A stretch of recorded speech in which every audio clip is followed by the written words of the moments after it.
ఏనుగు మీద ఎక్కడానికి ఏనుగే సాధనమైనట్టు, ఏనుగుని కట్టడానికి ఏనుగే తాడిచ్చినట్టు, ఏనుగుని పొడవడానికి ఏనుగే అంకుశం ఇచ్చినట్టు, ఈశ్వరుణ్ణి పట్టడానికి ఈశ్వరుడే భక్తినివ్వాలి. నే చేసుకుంటాను భక్తి అంటే కుదరదు. ఆ భక్తి ఈశ్వరుడి చేతనే కృప చెయ్యబడాలి. అందుకని ఎవరిని ప్రార్థించాలి వినయం ఇమ్మని?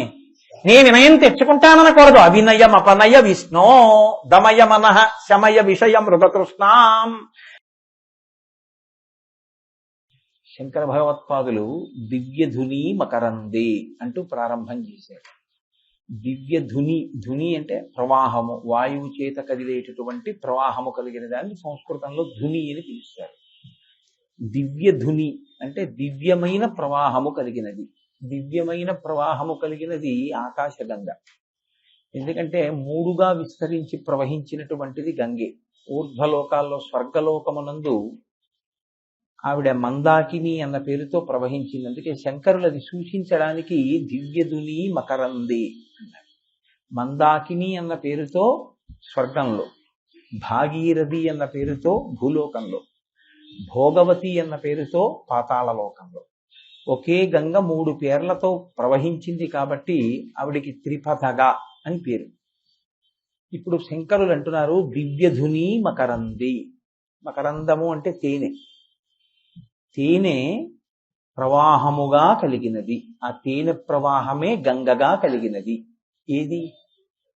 పరిమళ పరిభోగ సచ్చిదానందే. పరిమళము అన్న మాటకి గంధము అన్న మాటకి ఒక తేడా ఉంటుంది. మీరు కొంచెం జాగ్రత్తగా దాన్ని పరిశీలించవలసి ఉంటుంది. గంధము అంటే సహజముగా వస్తువును అంటి ఉంటే గంధం అంటారు. గంధపు చెక్క ఉందనుకోండి, దాని యందు సువాసన అంతర్లీనంగా ఉంటుంది. పరిమళము అంటే ఏదైనా అలదడం చేత వచ్చేటటువంటి సువాసనకి పరిమళము అని పేరు. నా మీద ఏదో పన్నీరు చల్లారనుకోండి, అప్పుడు నేను వేసుకున్నటువంటి వస్త్రం సువాసనని వెదజల్లుతుంది. అప్పుడు పరిమళ భరితముగా ఉంది అనాలి, అంతేగాని సుగంధ భరితముగా ఉన్నది అనకూడదు. సుగంధ భరితము అంటే సహజంగా ఆ వస్త్రానికి వాసన ఉంటే సుగంధ భరితం, అలా లేకపోతే పరిమళ భరితం. పరిమళ భరితము అంటే వేరొక దాని స్పర్శ చేత ఆ వాసన వస్తోంది. కాబట్టి దివ్యధుని మకరందే పరిమళ పరిభోగ సచ్చిదానందే. భోగ అంటే అనుభవించడం, పరిభోగ అంటే ఎంత అనుభవించినా తనివి తీరకపోవడం. పరిభోగ, పరిమళ పరిభోగ సచ్చిదానందే. ఆ పరిమళమును ఎంత అనుభవించినా తనివి తీరడం అనేటటువంటిది లేని రీతిలో భాషించేటటువంటి సచ్చిదానంద స్వరూపమైన పరిమళము కలిగినది. ఏమిటి రెండు? ఈ రెండు ఏమిటో మూడో పాదంలో చెప్తున్నారు. శ్రీపతి పదారవిందే. ఆ పై రెండు లక్షణాలు కలిగినవి శ్రీపతి యొక్క పాదారవిందములు. ఇక్కడ మీరు కొంచెం జాగ్రత్తగా గమనించాలి. శంకరాచార్య కృతమైనటువంటి స్తోత్రాల్లో మీతో నేను మనవి చేశాను, ఒక మాటని తీసి మీరు ఇంకొక మాటని ప్రత్యామ్నాయంగా వాడలేరు. శంకరుల సాహిత్యం మీద బాగా ప్రవేశం ఉన్న పెద్దలు ఏమంటారంటే, శంకరుల యొక్క రచన ఎలా ఉంటుంది అంటే పొదుపరి అయిన ఇల్లాలి వంటశాల నిర్వహణలా ఉంటుంది అంటారు. అంటే అదేమిటండి అంటారేమో, మార్చి వచ్చిందో ఇన్కమ్ ట్యాక్స్ చాలా కట్ అయిపోతుంది, ఏదో నామినల్గా మాత్రమే జీతం వస్తుంది, కాబట్టి నువ్వు జాగ్రత్తగా ఈసారి కొంచెం సర్దుకోవలసి ఉంటుంది. అంటే ఏం పర్వాలేదు, ప్రతి నెల 10,000 ఇచ్చేవారు కదా, ఒక 1,000 రూపాయలు ఇవ్వండి అని ఒక్క పూట కూడా కూర కొనకుండా, చేసినది చేయకుండా, ఒక రోజు పులుసు ఓ రోజు పచ్చడి చేసి పెట్టినా అమృతంలా చేసి పెట్టగలిగినటువంటి భార్య వంటశాలని ఎంత పొదుపరితనంతో నిర్వహించి రుచికరంగా చేస్తుందో, శంకరాచార్యుల వారి పదప్రయోగం కూడా అంత అందంగా ఉంటుంది. ఆయన ఒక పదం వేశారు అంటే దాని వెనక ఏదో నిగూఢమైన అర్థం ఉంటుంది తప్ప పిలిచినా సరే ఏదో పేరు పెట్టి పిలిచేద్దామని ఆయన పిలవరు. ఆ శ్లోకానికి, ఆ సందర్భానికి, ఆ పిలుపుకి ఏదో ఉంటుంది రహస్యం. అందుకే అసలు సౌందర్యలహరి మొత్తం మీద శంకరాచార్యుల వారు అమ్మవారిని పిలిచింది కేవలం ఒక 5-6 నామాలతో. అంతకన్నా ఆయన ఎక్కడ వాడలేదు అమ్మవారి మీద నామాలు. ఆయనకి చేతకాక కాదు, అది ఆయన రచనా వైచిత్రి. ఆయన అలా మాట్లాడతారు. అంత అందమైనటువంటి కవనం శంకర భగవత్పాదులు. కాబట్టి ఆయన అంటున్నారు ఇప్పుడు శ్రీపతి పదార విందే, అవి శ్రీపతి యొక్క పాదార విందములు. పిలిచినప్పుడు ఏమని పిలిచారు? విష్ణో అని పిలిచారు. ఇప్పుడేమంటున్నారు? ఆయన శ్రీపతి అంటున్నారు. ఈ పైన చెప్పిన రెండు లక్షణాలు అంటే దివ్యమైనటువంటి గంగా ప్రవాహము మకరందముగా కలిగినటువంటివి, ఎంత అనుభవించినా విసుగు రావడం అన్నది లేకుండా ఇంకా ఇంకా అనుభవించాలనేటటువంటి కోరికలను పుట్టించగలిగినటువంటి దివ్యమైన పరిమళము కలిగినటువంటి సచ్చిదానంద స్వరూపమైన ఆ పాదములు శ్రీపతి పదార విందములు. అవి శ్రీపతి యొక్క పాదార విందములు. ఆయన అరవిందము అన్న మాట మీరు తీసేస్తే అక్కడ ఇంకొక మాట కూడా వేయచ్చు. అరవిందము అన్నదానికి అర్థం పద్మము. సూర్యకిరణ స్పర్శ చేత విచ్చుకుంటే పద్మం, చంద్రకిరణ స్పర్శ చేత విచ్చుకుంటే సరోజ కమలం. కానీ శంకర భగవత్పాదులు ఇక్కడ అరవిందము అన్నారు, పద్మము అన్న మాట వేయలేదు. మనం సాధారణంగా ఏమంటామంటే పాద పద్మములు అంటాం. స్వామి నీ పాద పద్మములను ఆశ్రయించామంటాం. కానీ శంకరులు పాద పద్మం అనలేదు ఇక్కడ. ఏమి అలా అనకూడదనే, అయితే యతి ప్రాస సరిపోవనా? కాదు. ఆయన ఏదైనా అన్నారంటే చాలా నిగూఢమైన రహస్యం. అరవిందము అంటే ఒక అర్థం వస్తుంది, పద్మము అంటే ఒక అర్థం వస్తుంది. రెండూ పిలిచేది పువ్వుని. కానీ అరవిందము అన్న మాటకు అర్థం ఏంటంటే కేసరములు కలిగినది అని అర్థం. కేసరములు ఉంటే పుప్పుడు ఉంటుంది, పుప్పుడి ఉంటే మంచి పరిమళం ఉంటుంది, ఆ పుప్పుడి యొక్క వాసన ఉంటుంది. పైన శ్లోకంలో పరిమళ అన్న మాట వాడారు. దాన్ని సమర్థించాలంటే కేసరములు కలిగినదై ఉండాలి ఆ పువ్వు. అందుకని శ్రీపతి యొక్క పాదములు అరవిందములు. అరవిందములు అంటే కేసరములు కలిగినటువంటి పద్మములు. వాటితో పోల్చారు ఆయన. ఇక్కడ మీరు ఒక చిన్న చమత్కారాన్ని పట్టుకోవలసి ఉంటుంది. మనం సాధారణంగా భగవంతుని యొక్క అంగములను చెప్పేటప్పుడు ప్రతిదాన్ని పద్మం అంటాం. నయనార విందం, పాదార విందం, హృదయార విందం, ముఖార విందం. ఏమిటండి అది? ఏమైనా అర్థం ఉందా? కన్ను పద్మమే, ముఖము పద్మమే, ఆఖరికి దేంటి పాదాలు పద్మమే, హృదయము పద్మమే. అలా ఉంటాయా? పద్మం ఎలా ఉంటుంది? చక్కటి దళములతో ఉంటుంది. దళములు అన్ని ఇలా గుండ్రంగా ఉండేటటువంటిది పద్మం. పద్మానికి పాదాలకి ఏమిటండి పోలిక?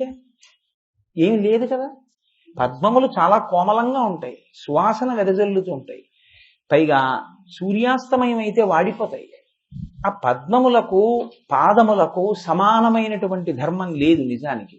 పద్మంలా పాదం ఉండదు, పద్మంలా హృదయం ఉండదు, పద్మంలా కన్ను ఉండదు. కానీ నయనారవిందం, పాదారవిందం, ముఖారవిందం, ఆఖరికి ఇంకా అవకాశం ఉంటే హస్తారవిందం, అన్నీ అరవిందాలే. ఏమిటి అరవిందాలు? అది అరవిందం అంటే అర్థం ఏమిటో తెలుసా అండి? మీరు జాగ్రత్తగా పట్టుకోవాలి. ఎందుకు అలా అంటారో తెలుసా? ఈశ్వరుడి విషయంలో అన్నిటినీ అరవిందములతో ఎందుకు పోలుస్తారంటే ఒక్క కారణానికే పోలుస్తారు. అరవిందం ఎక్కడ పుడుతుంది? పద్మం ఎక్కడ పుడుతుంది? బురదలో పుడుతుంది. బురదలో తామర మొగ్గ పుట్టినప్పుడు దానితో పాటే పుట్టినవి కొన్ని ఉంటాయి. కప్పలు అక్కడే ఉన్నాయా? చేపలు అక్కడే ఉన్నాయా? పురుగులు అక్కడే ఉన్నాయా? ఈగలు అక్కడే ఉన్నాయా? ఇవన్నీ ఒంటికి బురద అంటించుకుంటాయి. అదొక్కటే బురద అంటించుకోదు. అంటించుకోకుండా బురదలో పుట్టి సూర్యకిరణం పడితే విచ్చుకుంటానని కాసు కూర్చుంటుంది. సూర్యకిరణం పడితే విచ్చుకుంటుంది.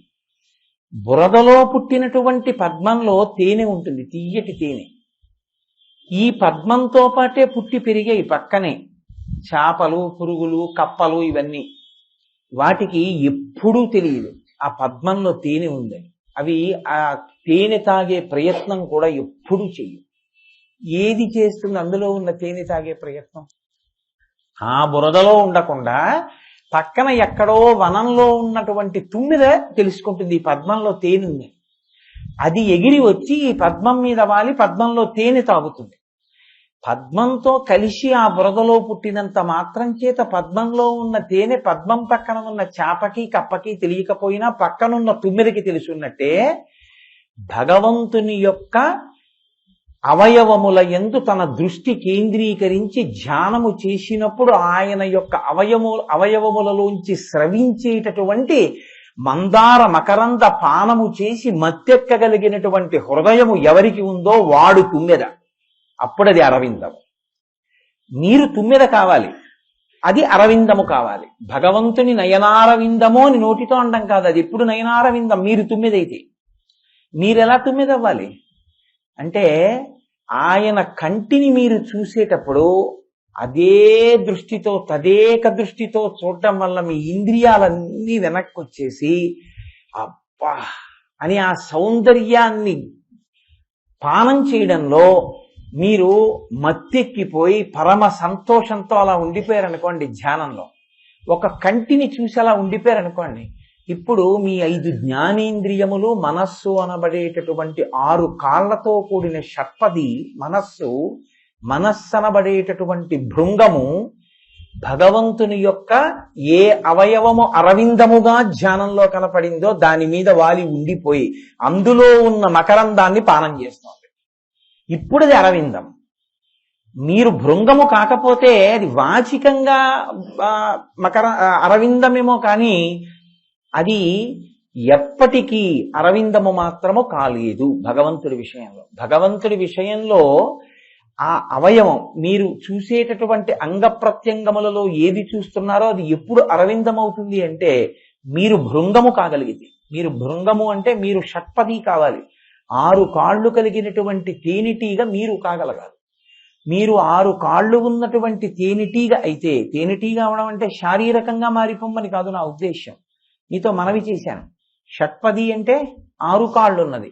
మీ పంచేంద్రియములతో కూడినటువంటి మనస్సు 5 ఇంద్రియాలలో ఉన్న శక్తుల్ని పట్టుకుని భగవంతుని యొక్క అవయవం మీద అలా నిలబడిపోవాలి. నిలబడిపోయి అదే పనిగా ధ్యానం చెయ్యగలిగితే అది అరవిందము.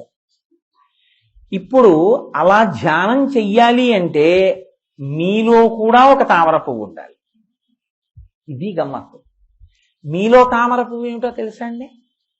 మీలో ఉండే తామర పువ్వు మీ మనస్సే మళ్ళీ పద్మం. మీ మనస్సు ఎటువంటి పద్మంగా ఉండాలంటే ఇప్పుడు అందులో కూడా మకరందం ఉండాలి.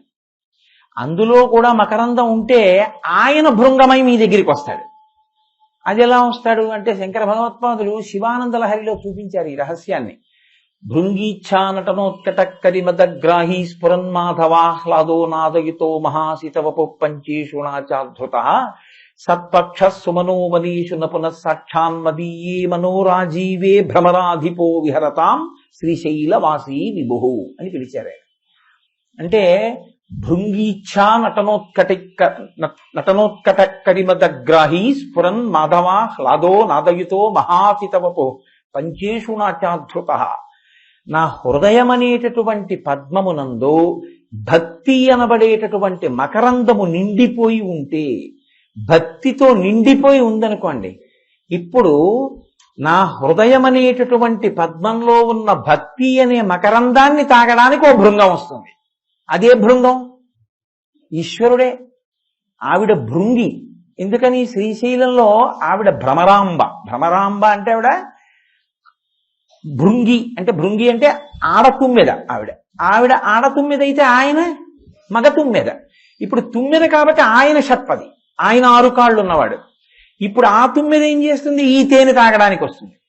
ఆ తుమ్మెద ఈ తేనె తాగడానికి వచ్చింది, ఈ తుమ్మెద ఆ తేనె తాగడానికి వెళ్ళింది. రెండు ఒకరిలో ఉన్న తేనె ఒకటి తాగుతున్నాయి. ఇది ఎంత చిత్రమైనటువంటి పరిస్థితి చూడండి.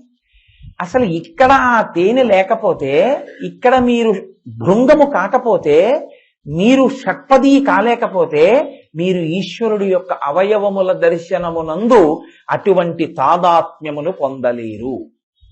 అది పైకి నోటితో పాడడానికి, నోటితో చెప్పడానికి బాగుంటుందేమో. శ్రీ సూక్తంలో ఒక మంత్రం ఉంది. అమ్మవారిని వర్ణన చేస్తూ పద్మాసనే పద్మవూరు పద్మాక్షి పద్మసంభవే అని అన్ని పద్మంతోనే పోల్చి చెప్తాం అమ్మవారిని. అది పోల్చి చెప్పడం కాదు, మీరు చూసేటప్పుడు అమ్మవారి వంక చూసినప్పుడు మీ మనసు భృంగమై వెళ్ళి అలా వాలాలి. మీరు అలా వాలారనుకోండి, మీ భక్తిని చూసి ఆవిడ భృంగమై వచ్చి భృంగి అయ్యి వచ్చి ఆవిడ ఇక్కడ కూర్చుంటుంది. ఇప్పుడు వాళ్ళిద్దరూ ఆడతుమ్మెద మగతుమ్మెదగా భార్యాభర్తలు ఎక్కడ శ్రీశైలంలో. అదేమిటండి మరి విష్ణు స్తోత్రం కదా మీరు చెప్తున్నది అనుకోకండి. శివకేశవులని ఇద్దరు ఉండరు, ఉన్నది ఒక్కటే పదార్థం. అలా సందర్భాన్ని బట్టి మారుతుందంతే. ఇప్పుడు ఆయన మీ మనసులోని భక్తి మకరందాన్ని తాగుతాడు, మీరు ఈశ్వరుడి యొక్క అవయవములలో ఉండేటటువంటి ఆ మీ ధ్యానావస్థలో ఆ ఆనందమకరందాన్ని మీరు గ్రోలుతారు. ఆ తన్మయావస్థ మీరు పొందుతారు. మీ భక్తిని తాగుతూ ఆయన పొంగిపోతూ ఆయన వాలి ఆయన అలా నిలబడిపోతాడు. ఈ స్థితి కలిగితే ఆ భక్తి మీ యందు అంకురిస్తే అప్పుడు మీరు అరవిందమన్న స్థాయిని అనుభవించగలరు. మీరు కొంచెం జాగ్రత్తగా గమనించండి. అన్నమాచార్య స్వామి వారి కీర్తనలో ఒక కీర్తన ఉంది. అందులో ఆయన అంటారు, పరమయోగీంద్రులకు భావగోచరమైన సరిలేని పాదాల జంట కంటి. నేను వెంకటేశ్వరుడి యొక్క పాదములను చూశాను. ఏ పాదములు? పాదముల జంట కంటి, రెండు పాదములను నేను చూశాను. ఎలా చూశారు? ఈ కంటితో చూడలేదు. మీరు చాలా జాగ్రత్తగా పసిగట్టాలి. ఈ కంటితో చూశాను అని అన్నమాచార్యుల వారు చెప్పట్లేదు. ఆయన ఏ కంటితో చూశారట? పరమయోగీంద్రులకు భావగోచరమైన సరిలేని పాదాల జంట కంటి. పరమయోగీంద్రులకు మాత్రమే భావములో కనిపించేటటువంటి పాదముల జంట నేను చూశానన్నారు.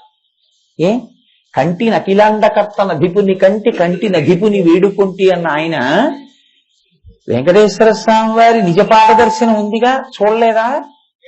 అందులో కనపడలేదా ఆయనకి పాదాలు? స్వామివారి నిజపాద దర్శనం చేసాం, ఆయన పాదాలు చూసి వచ్చామంటాం కదా మనం. మరి అన్నమాచార్యుల వారికి ఎవరు చూపించలేదా? శుక్రవారం నాడు మీరు విసినికర రాపండి సార్, మీరు విసినికర రాప్ చేసేయండి. ఆయన శుక్రవారం నాడు కూడా వెంకటాచలంలోకి వెళ్ళినట్లుగా సాక్ష్యాధారాలు ఉన్నాయిగా. కంటి శుక్రవారము నాడు అని కీర్తన చేశారుగా. అంటే వెంకటేశ్వర స్వామి వారికి అభిషేకం జరిగినప్పుడు ఆ పాదముల జంటని ఆయన చూశారుగా. శుక్రవారం నాడేగా నిజపాద దర్శనం. కాబట్టి ఆయన చూసి ఉండాలి కదా. మరి నేను ఈ కంటితో చూశాను అని అనకుండా పరమయోగీంద్రులకు భావగోచరమైన సరిలేని పాదాల జంట కంటి అంటే ఇప్పుడు ఆయన మాంసనేత్రంతో చూశారా, యోగంలో ధ్యానంలో చూశారా? అంటే బాహ్యనేత్రంతో చూడలేదు ఆయన. బాహ్యనేత్రంతో అలా ఒకసారి చూసి ఉండొచ్చు, కానీ అసలు ఎప్పుడు చూశారు పాదాలని? అంటే పరమయోగి అయి చూశారు.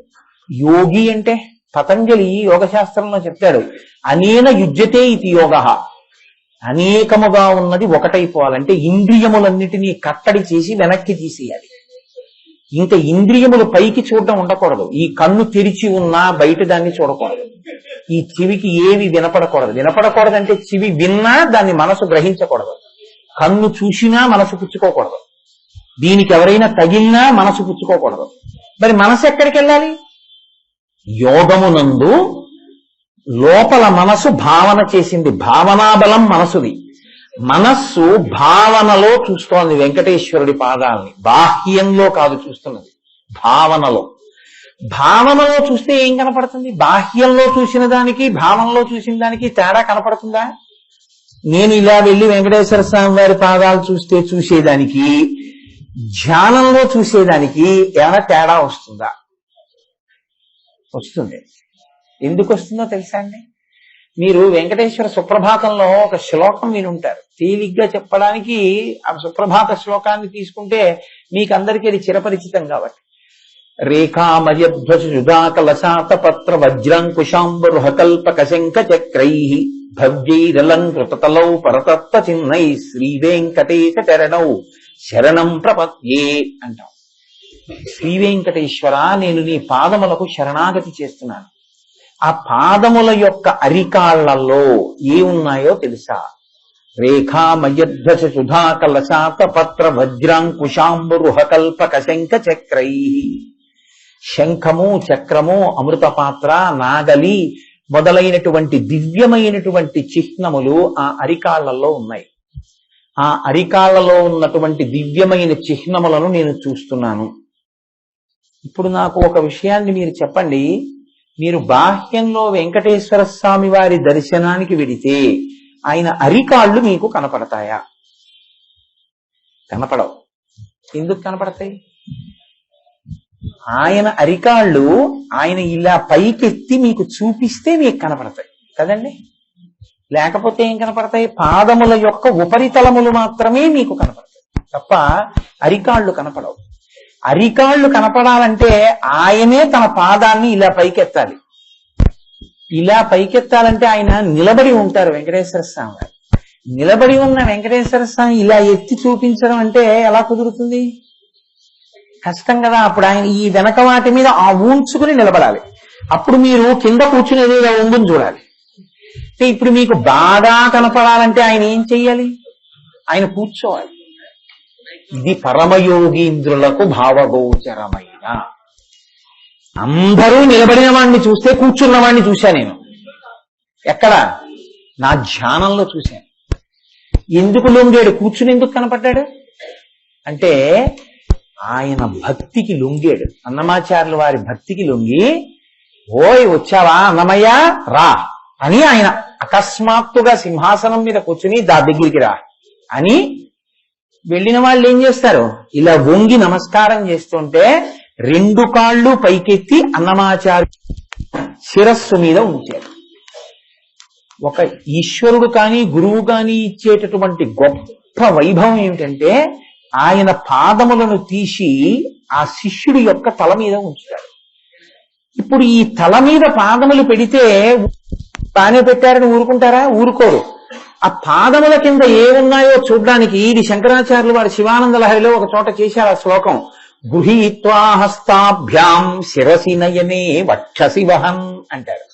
ఈశ్వరుడు తన పాదములు పైకెత్తి మీ తల మీద పెట్టారనుకోండి, మీరు సంతోషంగా ఇలా రెండు పాదములను చేతుల్లో పట్టుకుని ఇలా కళ్ళకద్దుకుని మీ తల మీద పెట్టుకుని మీ గుండెల మీద పెట్టుకుని మీరు పొంగిపోతారా?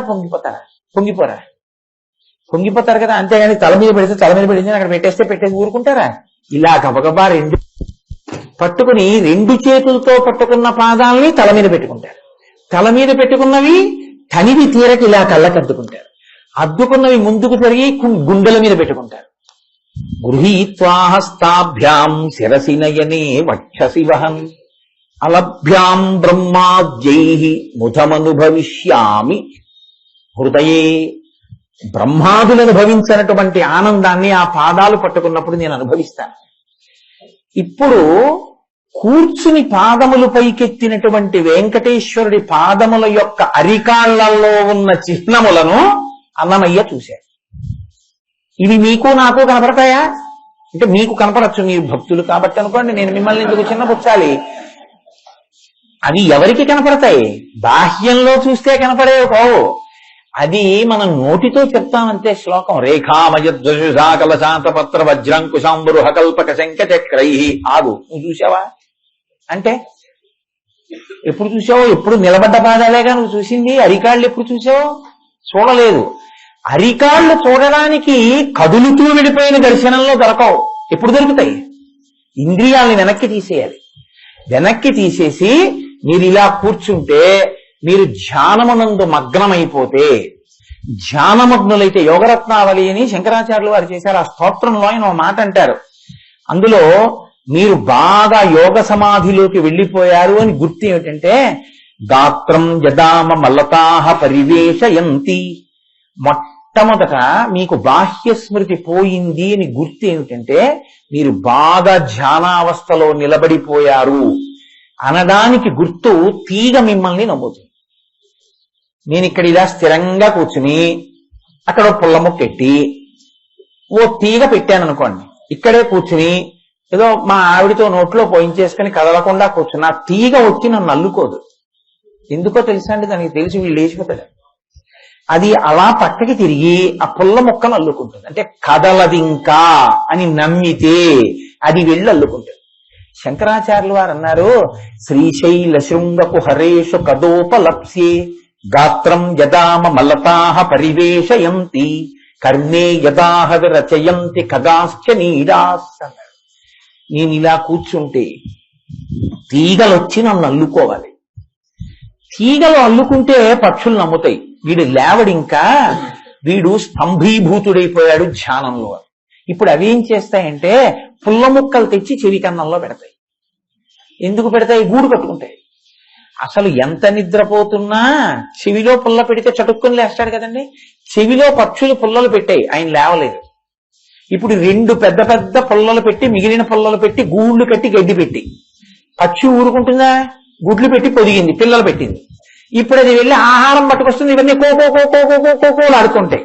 ఇవన్నీ 2 చెవుల్లో కోకోలు ఆడుతున్నా ఈయన మాత్రం ధ్యానంలోనే అలా ఉన్నాడు. ఈయనకి స్మృతి లేదు, ఆయనకి చెవుల్లో పక్షులు గూళ్ళు కట్టాయని తెలియదు. నాకు అలాంటి స్థితి ఎప్పుడు వస్తుంది శంకరా అని అడిగాడు శంకరాచార్య. అది ఆయనకి లేక కాదు, శంకర భగవత్పాదులకి. ఇదే యోగం అంటే అది. అలా అనుభవించగలవా? ఇంద్రియములను అలా వెనక్కి తీయగలవా? అటువంటి యోగ సమాధిలో నువ్వు నిలబడగలిగితే ఈశ్వరుడు నీ ముందు నర్తనం చేస్తాడు. ఈశ్వరుడి యొక్క దర్శనాన్ని నువ్వు అప్పుడు పొందగలవు. సాకార దర్శనమును పొందారు పెద్దలు. ఇది చెప్పడానికి అన్నమాచార్యులు వారు పరమయోగీంద్రులకు భావగోచరమైన సరిలేని పాదాల గంట కంటి అంటే అంత భక్తి తాదాత్మ్యతతో నాకు ఈశ్వర దర్శనము తప్ప వేరొకటి అక్కర్లేదన్నంతగా గుండె నిండా ఆ తేనె నిండిపోతే అలా చూస్తూ కూర్చున్న వాడికి బయట కాదు దర్శనం, అంతర్ముఖ సమారాధ్య బహిర్ముఖ సుదుర్లభ. ఆవిడ బయట దొరికేది కాదు, అంతర్ముఖులైతే దొరుకుతుంది. ఆవిడ లోపల కనిపించేటటువంటి ఆ పాదములను దర్శనం చేశాను. ఆ పాదముల జంట నాకు కనపడింది. అవి ఎలా ఉన్నాయి అని అడిగారు అనుకోండి అన్నమాచార్యులు వారిని. ఆయన అన్నారు, సరిలేని పాదాల జంట కంటి. ఇప్పుడు ఆయన పద్మాలం లేదు, నాకేమీ ఉపమానం వేయడానికి తోచలేదు. అంటే అసలు ఇంకా ప్రపంచంలో ఉన్న ఏ వస్తువు ఆ పాదములతో పోల్చడానికి సరిపోదు. ఇది ఎవరు చెప్పింది? చూసినవాడు చెప్పింది కదండి. అంటే ఆ పాద సౌందర్యం ఎలా ఉంటుందో చూడండి. మనమైతే చూడలేదుగా, గొడవే లేదు, అస్తమానం ఒకసారి పాదపట్నం పాదారవిందం ఏదో ఒకటి అంటుంటే సరిపోయింది. అనడం కాదు, శంకరుల హృదయం ఏమిటంటే శ్రీపతి పదార విందే అంటే ఆయన ఉద్దేశ్యం ఏమిటంటే మళ్ళీ ముందుకెళ్ళు. అవినయమపనయ విష్ణో, వినయంతో ముందు నిలబడి శమయ దమయ మనః శమయ విషయ మృగతృష్ణాం భూతదయాం విస్తారయతారయ సంసార సాగరతః. ఆ స్థితిని పొంది నువ్వు పరమభక్తితో నిలబడగలిగితే ఇప్పుడే ఇక్కడే నీకు ఈశ్వర పాద దర్శనము అవుతుంది. నువ్వు చూడగలవు ఈశ్వర పాదములను. కాబట్టి శ్రీపతి పదార విందే, ఆయన యొక్క పాదములను చూడడానికి నీ మనస్సు అనేటటువంటి పద్మము తేనెతో నిండి ఉండాలి. ఆ భక్తి వినా మిగిలినవన్నీ ఉన్నాయనుకోండి. ఇదే శివానంద లహరిలో శంకర భగవత్పాదులు చెప్పి పొడిచారు. గభీరే కాసారే విశతి విజనే ఘోర విపినే విశాలే శైలే చ భ్రమతి కుసుమార్ధం జలమతి సమర్ప్యే చేత సరసిత ముమానాదభవతే సుఖేనా వస్తాతుం జనైహ న జానాతి కిమహో. ఎందుకులా నువ్వు ఎక్కడో పర్వతాలు ఎక్కుతావు, శిఖరాలు ఎక్కుతావు, కొండలు ఎక్కుతావు, సరోవరాల్లో కెడతావు, పువ్వులు తెచ్చానంటావు, మారేడు దళాలు తెచ్చానంటావు, శివలింగానికి పూజ చేశానంటావు. ఇవన్నీ శివుడు అడిగాడా అంటే చెయ్యొద్దని నా ఉద్దేశ్యం కాదు. ఇవన్నీ శివుడు సృష్టించినవే. శివుడు అడిగింది ఏమిటో తెలుసా? సమర్పీచేత సరసిజముమానాద భవతే. నీ మనస్సనే పద్మాన్ని అక్కడ పెట్టగలవా? నీ మనస్సన్న పద్మాన్ని నువ్వు అక్కడ పెట్టగలిగితే సమర్ప్యైచేత సరసిజముమానాద భవతే సుఖేనావస్థాతుం జనైహ న జానాతి కిమహో. ఈశ్వరుడు నీ వెంట పరిగెడతాడు. ఈ జనులు ఎందుకు తెలుసుకోలేకపోతున్నారు? బాహ్య పదార్థముల చేత ఈశ్వరుణ్ణి నేను గెలవగలని ఎందుకు అనుకుంటున్నావు? నీ హృదయారవింద సమర్పణం చేయడం నేర్చుకో. నీ హృదయారవింద సమర్పణం అంటే ఏంటి? ప్రేమ కలిగి ఉండుట. ప్రేమ మారుపేరే భక్తి. నేను ఏం చేస్తున్నా, ఓసారి నా భార్యను తలుచుకుంటున్నానా లేదా? ఇప్పుడు అంటే నువ్వు మాకు తెలుసా అనకండి, తలుచుకుంటున్నాను. ఉదయం లేస్తాను, ఏదో సంధ్యావందనం అవి అయిపోగానే ఒకసారి మా ఆవిడికి ఫోన్ చేసి నేను క్షేమంగానే ఉన్నానే, నువ్వు క్షేమంగా ఉన్నావా, నేను శుభ్రంగా తింటున్నాను, నువ్వు తింటున్నావా, నేను వచ్చి ఆఫీస్కి వెళ్తాను, నువ్వు ఇప్పుడు వెళుతున్నావా, నువ్వు వస్తున్నావా శనివారం అని ఓసారి భోగట్టా చేస్తాను. త్రికాల సంధ్యావందనంలా సాయంకాలం ఓసారి చేస్తాను, వీలైతే రాత్రి ఓసారి చేస్తాను. ఎందుకు చేస్తున్నాను అంటే నాకు ప్రీతి ఉంది కాబట్టి. నా భార్యని స్మరిస్తూనే ఉంటాను. అలాగా ఎందుకు స్మరిస్తానంటే నాకు ఆమె ఎందున్న ప్రీతి అటువంటిది. అంటే అంత పిచ్చేడివా అనుకోకండి, ఒక ఉదాహరణకి చెప్పానంటే మీరు పెడితే బాగుండదండి. ప్రీతి ఉంటే స్మరించినట్టు నీవు కూడా ఈశ్వరుణ్ణి అలా స్మరించి నీ హృదయమును ఇవ్వగలవా? అలా ఇవ్వగలిగితే అది పరమ భక్తి. ఇప్పుడు ఏమవుతుందో తెలుసా అండి, ఇందులో వెన్న పైకి తేలుతుంది. వెన్న తేలడం అంటే భగవంతుని యొక్క రూపగుణ విభూతులు అనబడేటటువంటి పాలని భగవద్భక్తి అనబడేటటువంటి సన్నని అగ్నిహోత్రం మీద బాగా వెచ్చ చేస్తే పొంగి ఎర్రటి తట్టు కడితే దాని మీద ఇతపూర్వం భగవంతుని యొక్క గుణములను బాగా అనుభవించి ధ్యానమును పొందినటువంటి గురువు యొక్క వాక్ అనబడేటటువంటి పెరుగు తోడైతే ఇది కూడా మననము చేత కదలకుండా అలా ఉండాలి. అంతేకాని కదిపేస్తే పెరుగు అవ్వదు, పాలకుండా. మీకు అందరికీ తెలుసుగా. అలా ఉంచితే ఇది కూడా పెరుగైపోతుంది. ఇప్పుడు అందులోకి భక్తి అనబడేటటువంటి తాడు కట్టబడినటువంటి స్మరణలనే కవ్వాన్ని దింపి తిప్పితే లోపల నుంచి నిరతిశయ భక్తి అనేటటువంటి వెన్న పడుతుంది. ఇప్పుడు ఈ వెన్న పైకి తేలుతుంది మజ్జిగలోంచి. ఈ తేలిన వెన్న అగ్ని తగిలితే కరిగిపోతుంది. మీరు అలా ఉంచితే మజ్జిగ మీద తేలి ఉంటుంది. ఈశ్వరుడికి దూరం చేసే ప్రయత్నం చేస్తే అసలు తట్టుకోలేని స్థితి వస్తుంది. శరీరంతోనే ఉండలేనంటాడు. లేకపోతే ఎప్పుడు భగవంతుని గురించి ఆలోచిస్తూ ఎందులో ఉన్నా పైకి తేలి ఉంటారు శుద్ధసత్వంలా వెన్న ముద్దల. ఇప్పుడు ఈ వెన్న తినడానికి కృష్ణుడు లోపలికి వస్తాడు. అందుకని వెన్న దొంగతనం చేశాడు. ఆయనకి చేత కాక, ఆయనకి లేక కాదు. వారి ఇల్లు సొచ్చి కడవాల దూరంబుగా నేయి త్రాగితుట నా కడవల్ వీరింట నీసుతుండిన వారికి వీరికిని పెద్ద వాదయ్య సతి ఆడంగని మీగడ పెరుగోడక నీ చుతుడు త్రావి ఒక ఇంచుకతా కోడలి మూతింజరి మీద కోడలు ముచ్చనుచునత్త కొట్టెల తాంగి ఓయమ్మ నీ కుమారుడు మాయిండ్లను పాలు పెరుగు మననీడమ్మ పోయదమెక్కడికైనను మాయన్నుల సురభులాన మంజులవాణి పుట్టి పుట్టరు నేడు దొంగిలపోయి వారిల్లు సొచ్చి తా ఉట్టి అందక రోలు రాళ్ళు ప్రోవిడి ఎక్కి చేపెట్ట చాలక కొండ కిందొక పెద్ద తూటనరించి నీ పట్టి మీగడ పాలు చెరలు పట్టి త్రావే తలోదరి. అంటే ఇవన్నీ ఆయన దొంగతనాలని కాదు, భక్తుల యొక్క హృదయములో ఉన్న నిరతిశయ ప్రేమని ఆయన స్వీకరించడానికి ఆయనే వస్తాడు అని చెప్పడం. ఆ హృదయాలు ఈశ్వరుని యొక్క స్థానములు. అక్కడ ఈశ్వరుడు నివసిస్తూ ఉంటాడు ఆ గుండెల్లో. ఎందుకని అంటే ఆ గుండె అంత శుభ్రంగా, గుండె శుభ్రంగా అంటే నా ఉద్దేశ్యం బాహ్యంలోని కదా, కొలెస్ట్రాల్ లేకుండా అలా అని కాదు నా ఉద్దేశం. భక్తి మకరందముతో నిండి ఉంటే మకరందమునకు ఆ భృంగము వచ్చినట్లు వెన్నగా చెప్పినప్పుడు కృష్ణుడిగా ఈశ్వరుడు వస్తాడు. బ్రహ్మతత్వం ఎప్పుడూ ఒకలాగే ఉంటుంది. ఇప్పుడు నువ్వు అలా నిలబడగలిగితే అది శ్రీపతి పదార విందే.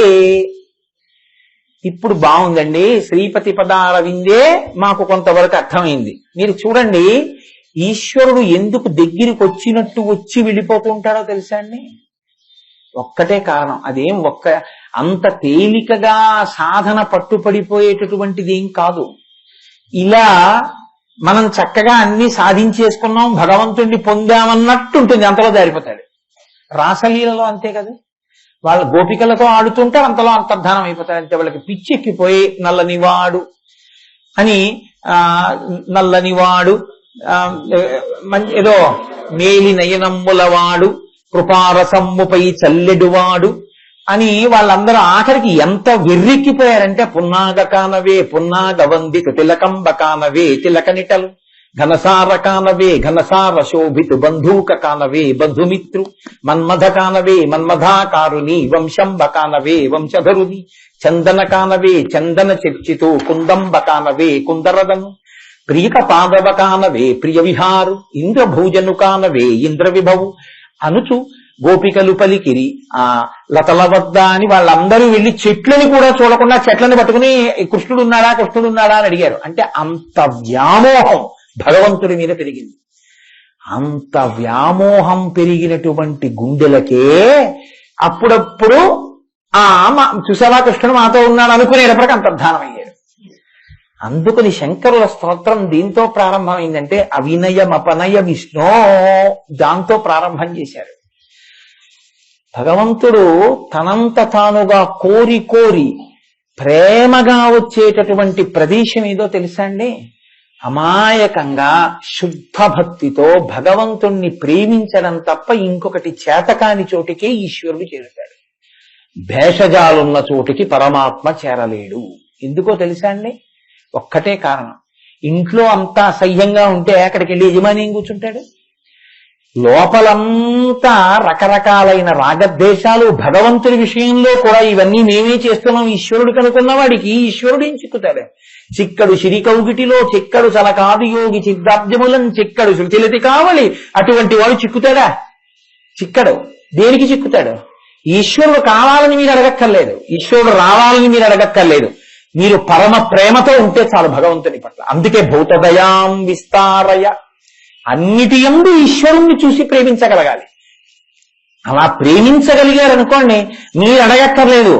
వెన్న నా ఇంట్లో ఎత్తుకెళ్ళని అడిగారేంటి గోపికలు? ఆయనే వచ్చి ఎత్తుకెళ్ళవా? తేనె కోసం తామర పువ్వు బురదలో పుడితే పిలిచిందా వెళ్ళి నువ్వు రాసి తాక ఒక చిలుక అని బృంగం వచ్చి తేనె తాగవా? మీ హృదయం స్వచ్ఛంగా ఉంటే ఈశ్వరుడు మీ కొరకు వస్తాడు. అందుకే మీరు చూడండి, ఎందుకు పుట్టాలి నందవ్రజంలో? ఎందుకు ఉండాలి కృష్ణుడు? ఒక్కటే కారణం. నందవ్రజంలో కృష్ణుడు ఎందుకుంటాడో తెలుసా అండి?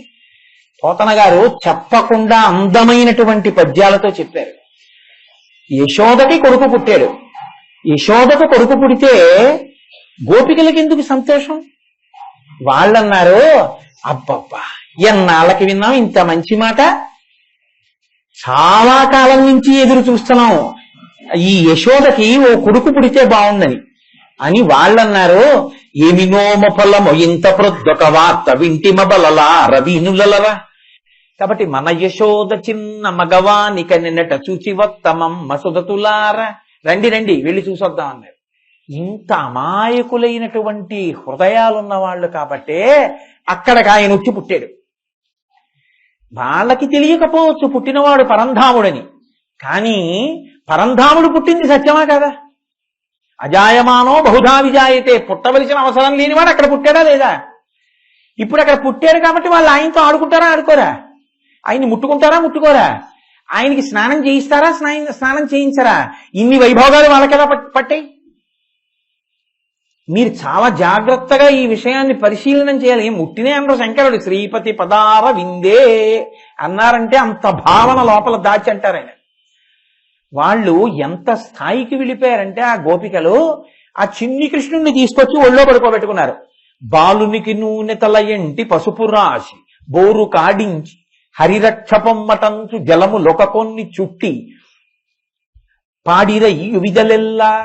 వాళ్ళు కాళ్ళు జాపు కూర్చుని అందులో ఒక వృద్ధ గోపిక, వాళ్ళు తలగలిగితే మొలగడగరు, మొలగడిగితే తలగడగరు.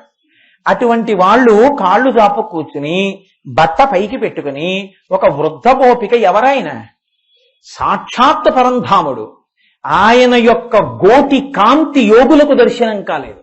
అటువంటి వాణ్ణి తీసుకొచ్చి కాళ్ళ మీద పడుకోబెట్టుకుందావిడ. పడుకోబెట్టుకుని బాలునికి నూనె తలయంటి, ఆయనకి ఒళ్ళంతా నూనె రాసింది. ఏమా చేతులు? ఎవరైనా చూడడం కుదురుతుందా అసలు? ఒక్క చెయ్యి కనపడితే అన్నమాచార్యుల వారు ఒక కీర్తనే చేసేశారు. ఆ చేతి మీద దశావతారాల్ని చేతినట్టు పెట్టి చూపించేశారు అన్నమాచార్యుల వారు. అటువంటి చేతులు పట్టుకుని పైకెత్తి వాటికి పసుపు రాయడమా? ఆయన బొజ్జకి నూనె రాయడమా? ఆయన గుండెలకి నూనె రాయడమా? ఆయన్ని కూర్చోబెట్టుకుని ఆయనకేమో నీళ్లు పోయడమా? ఎవరైనా? పోతన గారు అన్నారు, పలుతోయంబుల జగముల పలుతోయంబుల ముంచి భాసిల్లెడు ఆ పలుతోయగాడు పల్లవ లలనాకర తోయంబులందు చెలగుచు తడియన్నారు. ఆయన ఈ లోకాలన్నింటినీ ప్రళయజలాలతో ముంచెత్తి రావియాకు మీద పడుకొని బొటనవేలు నోట్లో పెట్టుకుని కరారవిందేన పదారవిందం పదారవిందే అని తనలో తాను రమించేటటువంటి స్వరూపంగా వటపత్రశాయిగా పడుకునేటటువంటి మహానుభావుడు ఏమీ తెలియని వాళ్ళ గోపకాంతలు ఇలా దోషిళ్లతో నీళ్లు తీసి పోస్తే స్నానం చేయడం ఆయనకి స్నానం చేయించడమే ఆయన అత్యతిష్టదశాంగుళం అని ఈ బ్రహ్మాండములు ఎంతవరకు ఉన్నాయో అంతకన్నా 10 అంగుళాల పై వరకు పెరిగిపోయినటువంటి పరమాత్మ. అటువంటి వాణ్ణి ఏమీ చేత కాని ఒక గోపకాంత ఒళ్ళో పడుకోబెట్టుకుని నీళ్లు పోస్తోంది. ఏమి వాళ్ళ అదృష్టం! లోకాలన్నీ ఆయన చేతుల వంక చూసి ఇందరికీ అభయంబులిచ్చు చేయి కందువకో మంచి బంగారు చేయి అని అన్నమయ్య స్తోత్రం చేస్తే ఆ చేతులు పట్టుకుని నూనె రాసి పసుపు రాసి ఒళ్ళు రుద్దుతోంది గోపిక. ఎవరావిడ? ఆవిడేం చదువుకున్నది కాదు, ఆవిడకేం ధ్యానం లేదు, ఆవిడకి ఏముంది? నిర్మల హృదయం ఉంది ఆవిడికి. నిర్మలమైన హృదయం ఉంది. పక్క వాళ్ళ సుఖాన్ని తన సుఖం అనుకోగలిగినటువంటి హృదయం ఉంది. పక్క వాళ్ళ కష్టం తన కష్టం అనుకోగలదు. అందుకే మన యశోద చిన్న మగవానిక నిన్నట చూచివత్తమం మసుదతులార అనగలిగింది ఆవిడ.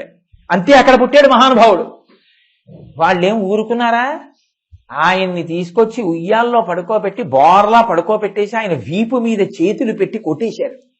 జోజో కమలదలేక్షణ జోజో మృగరాజ మధ్య జోజో కృష్ణ జోజో పల్లవకర పద జోజో పూర్ణేందు వదన జోజో ఎనచున్ అంటూ జో కొట్టారు. ఆయన పడుకుంటారా? ఆయన నిద్రపోడు. ఏమిటమ్మా యశోదాని కొడుకు పడుకోడు అంటున్నారు, ఆయన్ని వీపు మీద కొట్టేస్తున్నారు.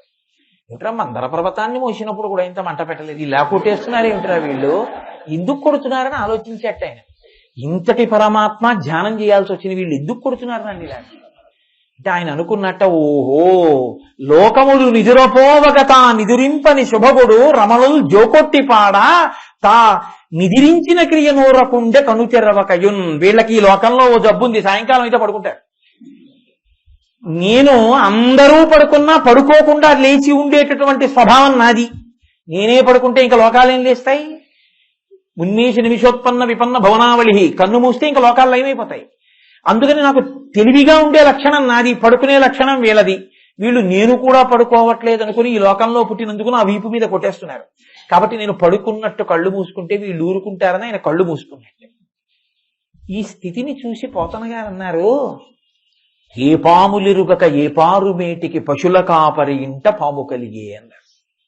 అసలు ఆయనకి పుట్టుకంటే తెలియదయా, పశువులని కాసుకునేటటువంటి వాడి ఇంట్లోకి వెళ్ళి పుట్టాడు. ఏ తల్లి చనుబాలు ఎన్నడెరుగని ప్రోఢ తల్లి యశోద చనుల పాలు త్రావనెరిగి, ఏ కర్మయును లేక వెలయునొక్కడికి జత కర్మంబులు సంభవించి, ఏ హాని వృద్ధుల నిరుగని బ్రహ్మంబు పొదివిటిలో వృద్ధి పొందనుంది, ఏ చదువులనైన ఎలమి పండని పంట వల్లవీజనముల వాడ పండే, ఏ చదువులనైన ఇట్టిట్టిదనరాని అర్థం అవయవముల యందు అందముంది అన్నారు. ఏమి పద్యం అండి పోతన గారిది! ఏ పాములెరుగక ఏ పారు మేటికి పశుల కాపరి ఇంట పాము కలిగి, ఏ తల్లి చనుబాలు ఎన్నడెరుగని ప్రోఢ తల్లి యశోద చనుల పాలు త్రావనెరిగి. ఆయనకి ఎప్పుడు తల్లి పాలు తాగడం తెలియదు. అటువంటి వాడు ఒక గోపకాంత యశోద చన్నుల పాలు తాగాడు ఆయన. ఏమావిడ అదృష్టం! జగదీశ్వరునకు చన్నిచ్చు తల్లిగా ఏమి నోము నోచెయి యశోద, పుత్రుడంచు అతని పోషించు తండ్రిగా నందుడేమి చేసే నందితాత్మ అన్నాడు శివుడు. ఏంటే వాళ్ళ అదృష్టం! అసలు నా కొడుకుని పాలిచ్చిందా? నందుడు గబగబా వస్తుంటే చిన్ని కృష్ణుడు ఏమీ తెలియని వాళ్ళ నాన్నగారు వస్తున్నారని భయపడిపోయినట్టు పక్కన నక్కితే నందుడు చెప్పులు విప్పిలా చూసి, "ఒరే లోపల పెట్టు" అంటే గబగబా నాన్నగారి చెప్పులు తీసి లోపల పెట్టి చెంబుతో నీళ్లట్టుకొచ్చి, "నాన్నగారండి" అని కాళ్ళు కడిగాడా. నందుడు బుగ్గలు ఇలా పునికి లోపలికి వెళ్ళాడా. "ఏరా అన్నం తినవా" అంటే "తింటాను నాన్నగారండి" అండవా. ఏమిటా వాళ్ళ అదృష్టం! ఏం చేస్తే అలా అయింది అన్నాడు. ఏం చేశారు వాళ్ళు? భాగవతంలో మీరు విన్నారుగా, ఇప్పుడు మళ్ళీ అందులోకి ఎక్కడికి పెడతాను. కాబట్టి ఏ హాని వృద్ధుల నిరుగని బ్రహ్మంబు పొదివిటిలో వృద్ధి పొందనుంది. హాని వృద్ధి లేని బ్రహ్మం ఒళ్ళో పెరగడం మొదలుపెట్టింది యశోద ఒడిలో. ఏ చదువులనైన ఎలమి పండని, ఏ తపములనైన ఎలమి పండని పంట వల్లవీజనముల వాడ పండే, తపస్సు చేత కూడా సిద్ధింప చెయ్యలేని బ్రహ్మము నందవ్రజంలో ఆడుకుంది పసిపిల్లాడిగా. ఒక్కటే కారణం, వాళ్ళ నిర్మల హృదయం. వాళ్ళకి ఏమీ తెలియదు. అసలు భాగవతంలో ఒక ఆశ్చర్యకరమైన సందర్భం ఉందండి. అన్నీ తెలుసు అనుకున్న వాడికి ఎంత రజోగుణం ఉందో, వీళ్ళెందుకు పనికొస్తారన్న వాళ్ళకి ఎంత నిర్మల హృదయం ఉంటుందో పోతన గారు ఒక అద్భుత ఘట్టాన్ని ఆవిష్కరించారు. ఎందుకు కృష్ణుడు పుట్టాడు అక్కడ. ఒకానొకప్పుడు ఆయన, అబ్బాయి మనందరం రేపు వనభోజనాలు చేద్దాం అన్నాడు. వనభోజనాలు చేద్దామంటే వాళ్ళేం వండినవి పాపం తీసుకెళ్లరు. నిన్న వండి తినగా మిగిలిపోయిన సజ్జన్నం మూటలు కట్టుకుంటారు. నిలవ ఉంచిన ఊరగాయలు పట్టుకెళ్లారు వాళ్ళు. ఇవన్నీ ఎక్కడ పెట్టుకుంటారు? ఉట్టిలో పెట్టుకుంటారు. పెట్టుకుని వాళ్ళు వెళ్ళారు. వెడితే వాళ్ళకి చిత్రం ఏమిటంటే, ఆకలేస్తోంది, మనం అన్నం తిందామా కృష్ణ అని ఎవడు అడగరు. వాళ్ళకి కృష్ణుడు పరబ్రహ్మం అని తెలియదు, కానీ కృష్ణుడితో ఆడుకుంటుంటారు, ఆయన్ని చూస్తూ ఉంటారు, ఆయన ఏం చెప్తే చేస్తుంటారు. కృష్ణుడు ఉదే మనం అన్నం తిందాం రా, ఆకలి ఇట్లేదురా మీకు అంటే, కృష్ణ ఆకలిస్తోంది అన్నం తిందాం అంటారు. అంటే వాళ్ళకి ఏం చేసినా కృష్ణుడితోటే. ఆకలి కోసం కాదు, కృష్ణుడితో కలిసి తినడానికి ఆకలి. ఆడుకోవడం, కృష్ణుడితో కలిసి ఆడుకోవడం అది వాళ్ళ అనుబంధం. ఆయన అన్నాడు, ఎండం రగ్గితి రాకటంబడి తిరింకేలా విలంబింపగా రెండో బలకులార సల్దికుడువన్ రంజస్థలం బిక్కడి దండం లేగలు నీరు త్రాగి ఇరమందం పచ్చికల్ మేయుచున్ దండంబై విహరించుచుండ అమంద ప్రీతి భక్షింతమే. రండి ఇక్కడ కూర్చుని మనందరం చక్కగా తెచ్చుకున్న సజ్జన్నాలు తిందాం, ఆకలేయట్లేదు, ఎండెక్కిపోయింది, చక్కగా అదిగో పశువులన్నీ పచ్చగడ్డి తిని నీళ్లు తాగుతుంటాయి, రండి అన్నాడు. వాళ్ళు అలా అన్నాడంతే కృష్ణుడు. కృష్ణ ఆకలేస్తోంది, తినేద్దాం అన్నారంతే. వాళ్ళు తినేద్దాం అంటే పంక్తి భోజనం కూర్చోరు. ఇది ఎందుకు కృష్ణుడు అక్కడ పుట్టాడో మీరు గమనించాలి. భోజనానికి రెండంటే ఇలా కూర్చోవడం వాళ్ళకి రాదు, వాళ్ళు అలా కూర్చోరు. వాళ్ళు ఎలా కూర్చుంటారో తెలుసా అండి? జలజాంత స్థిత కర్ణికం తిరిగిరా సంఘంబులయ్యున్న రేకుల సంఘంబుల కృష్ణుని తిరిగిరా కూర్చుండి వీక్షించుతు శిలలు పల్లవములు లతల్ పత్రంబులు పుష్పంబులు ఆకులు కంచంబులుగా భుజించి రతతం గోపర్భకులు భువరా అన్నారు పోతన గారు. ఒక తామర పువ్వు మధ్యలో దుద్దు ఉంటే దాని చుట్టూ రేకులు ఉంటే ఎలా ఉంటాయో అలా కృష్ణ మధ్య నించో అని వాళ్ళందరూ చుట్టూ కూర్చొని తింటారు. వాళ్ళకి తినడం ప్రధానం కాదు, కృష్ణుడికి పెట్టి తాము తినడం ప్రధానం. కృష్ణుణ్ణి చూస్తూ తినడం వాళ్ళకి ప్రధానం. మనకి ఊళ్ళో విషయాలన్నీ చెప్పుకుంటూ తినడం ప్రధానం. అందుకుని ఉంటాడు కృష్ణుడు ఇక్కడ. అక్కడ ఎందుకుంటాడంటే వాళ్ళకి ఏం తింటున్నాం కాదు, ఏ శౌచం పాటించాం కాదు, ఎంతంత నైవేద్యాలు పెట్టాం కాదు, ఎంత హవిస్సు వండాం కాదు. వాళ్ళకేం కావాలంటే పరమభక్తి వాళ్ళది. అందుకని జలజాంత స్థిత కర్ణికం తిరిగిరా సంఘంబులయ్యున్న రేకముల సందంబుల కృష్ణుని తిరిగిరా కూర్చుండి వీక్షించుతున్. ఆ కృష్ణుణ్ణి చూస్తూ కూర్చున్నారు వీళ్ళందరూ. ఇప్పుడు ఆయన ఏం చేస్తున్నాడు? మధ్యలో నిలబడి ఆయన తినాలిగా, మరి కూర్చుని తినాలి తప్ప నిలబడి తినకూడదు. నిలబడి తినడం మహాదోషం. ఎడం చేతిలో పెట్టుకుని కుడి చేతితో తినడం అంతకన్నా దోషం. చెప్పులతో తినడం పరమ పాతకం. కాబట్టి ఇప్పుడు ఎవరు ఇవన్నీ చెయ్యకూడని వాడు వేదం చెప్పిన ఈశ్వరుడు. ఇప్పుడు ఆయన ఏం చేస్తున్నాడు? వీళ్ళందరి మధ్యలో ఆయన నించుని ఆయన ఏం చేశాడు అంటే, కడుపున దిండుగా కట్టిన వలువలో లాలిత వంశనాళంబు తునిపి విమల శృంగంబును వెత్రదండంబును జారిరానీకడా సంకనిరికి చలరేగి కొసరి తెచ్చిన వివరగాయలు వేళ్ల సందులను తానెనయనునిచి సంగడీల నడుమ చక్కగా కూర్చుండి నర్మభాషణముల నగవు నెరపి యాగభోక్త కృష్ణుడు అమరులు వెరగొంద శైశవంబు మెరసి తల్లి కుడిచే. ఆయన మధ్యలో నించున్నాడు. ఎడం చేతిలో వెన్నతో కూడిన పెరుగు ముద్ద పెట్టుకున్నాడు. ఎడం చేతిలో పెట్టుకోవచ్చా? పెట్టుకోకూడదు. అందులోది సద్యన్నం. సద్యన్నాన్ని ఎడం చేతిలో పెట్టుకున్నాడు. కూర్చున్నాడా? నించున్నాడు. వాళ్ళేం చేస్తున్నారు? ఓ కృష్ణ, మా ఇంట్లో నువ్వుల పిండి ఆవకాయ తెచ్చామో పెచ్చుచ్చుకొని వాడు సగం నాకి ఈయనకి ఇచ్చాడు. ఊరే మీ ఇంట్లో ఆవకాయ నాకు ఇష్టమని తీసి ఆ పెచ్చి ఇక్కడ పెట్టుకున్నాడు. ఇంకోడో మాగాయ ముక్కు ఇచ్చాడు, ఇక్కడ పెట్టుకున్నాడు.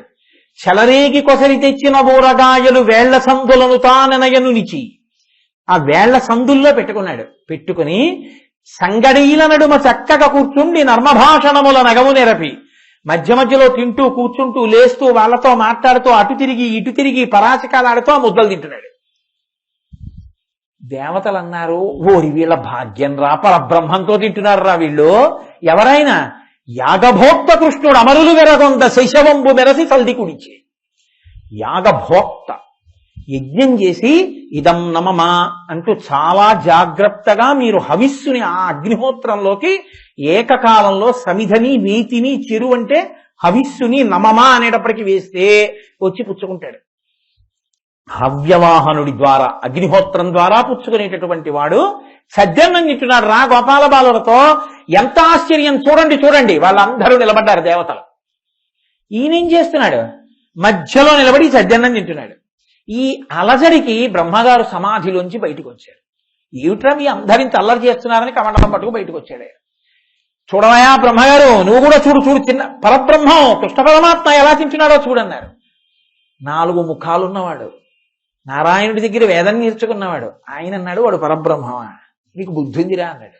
అంటే వాళ్ళు అన్నారు, అన్నన్నా ఎంత మాట అండి, అది కృష్ణ పరబ్రహ్మం, రాశీభూతమైన బ్రహ్మం అండి, అది భూమి తిరుగుతోందన్నారు. నేను అమ్మనన్నాడు. అహంకారం వచ్చిందండి. అంత బ్రహ్మగారికి రజోగుణం వచ్చింది. ఆయన అన్నాడు, ఏది బ్రహ్మం అయితే చూస్తాను ఏం చేస్తాడు అన్నాడు. అని ఆవుల్ని దూడల్ని ఎత్తుకుపోయాడు. కనపడకుండా చేసి దాచేశాడు. ఈ గోపాల బాలురికి ఏ కష్టం వచ్చినా కృష్ణుడికి చెప్పడమేగా అలవాటు.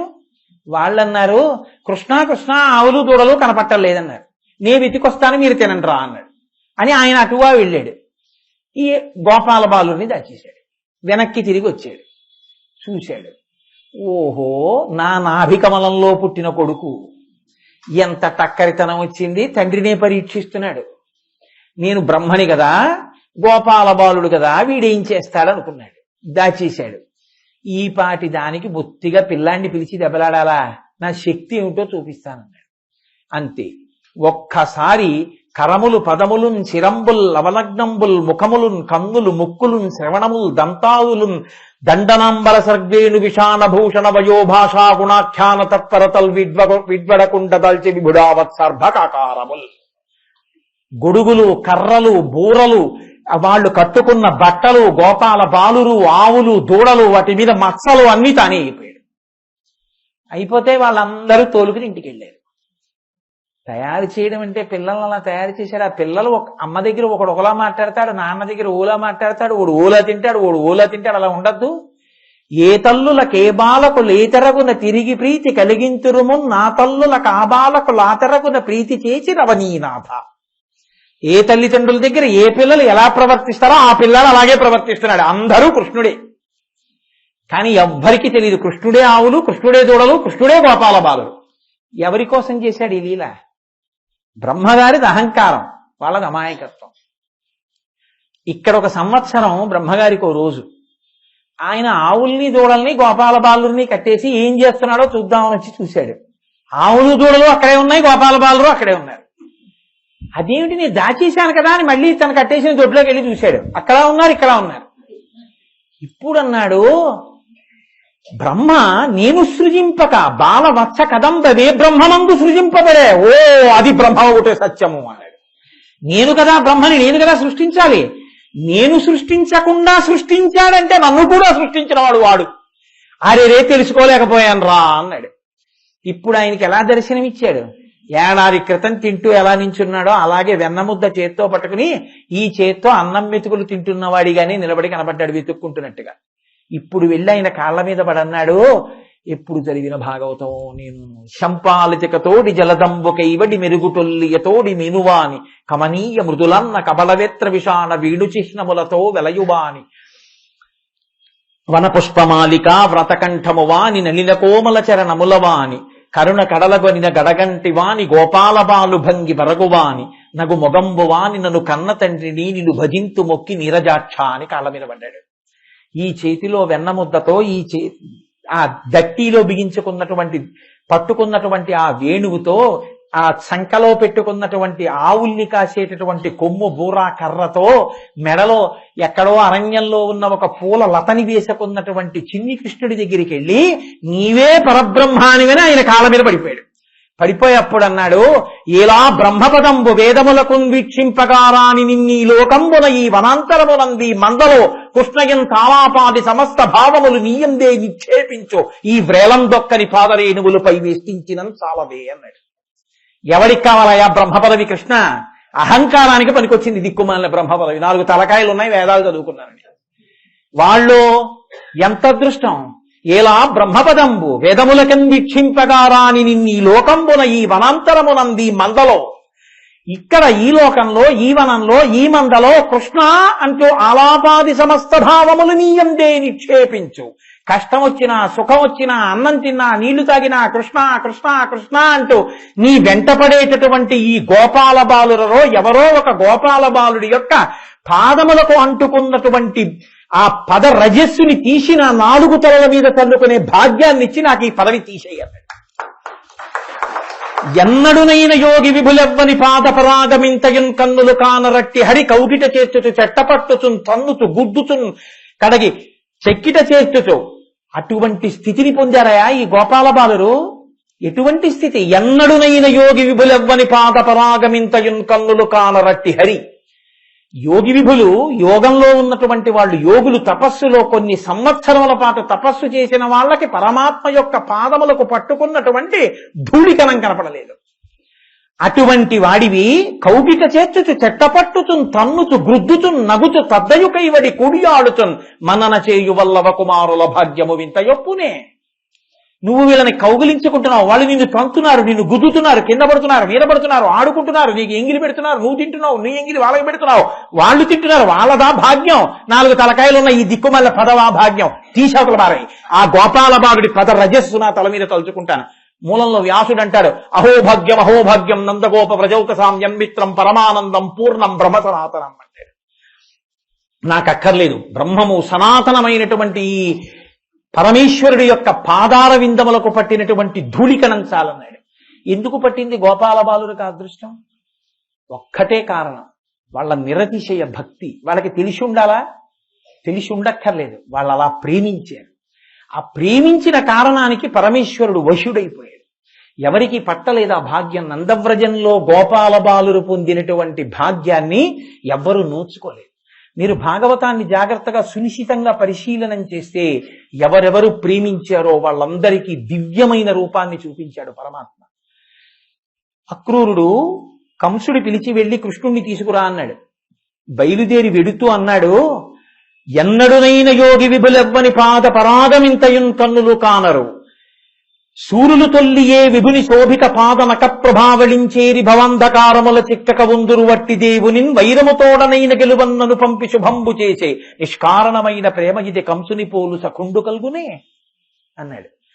శూరులు తొల్లి ఏ విభుని శోభిత పాద నక ప్రభావళించేరి, పరమేశ్వరుడి యొక్క పాదమునకు ఉన్న బొటని వేలికున్నటువంటి గోటి ముందుకొచ్చినటువంటి చిన్న గోటి మొక్క యొక్క కాంతిని చూసి ఇక జన్మ ఎత్తవలసిన అవసరం లేని పొందని రీతిలో యోగులు ప్రవర్తిస్తే, అటువంటి పరమాత్మని పూర్తిగా చూసేటటువంటి భాగ్యాన్ని కృష్ణుడికి శత్రువైనా నాకు కల్పించినటువంటి కంసుడి లాంటి స్నేహితుడు ఉన్నాడా అన్నాడు.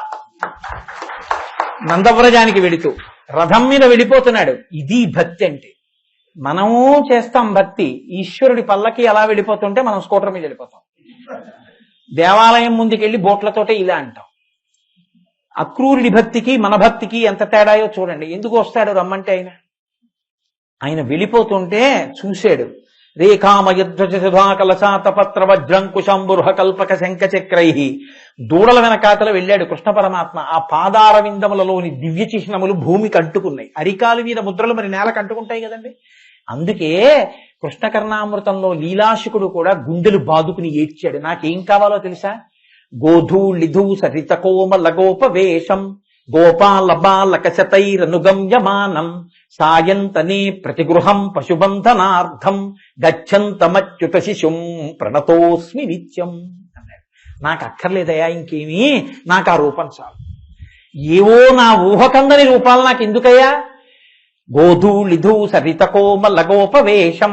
సాయంకాలం అయ్యేటప్పటికి ఆవుల్ని దూడల్ని తోలుకుంటూ వెనక్కి ఇంటికి వస్తుంటాడే కృష్ణుడు.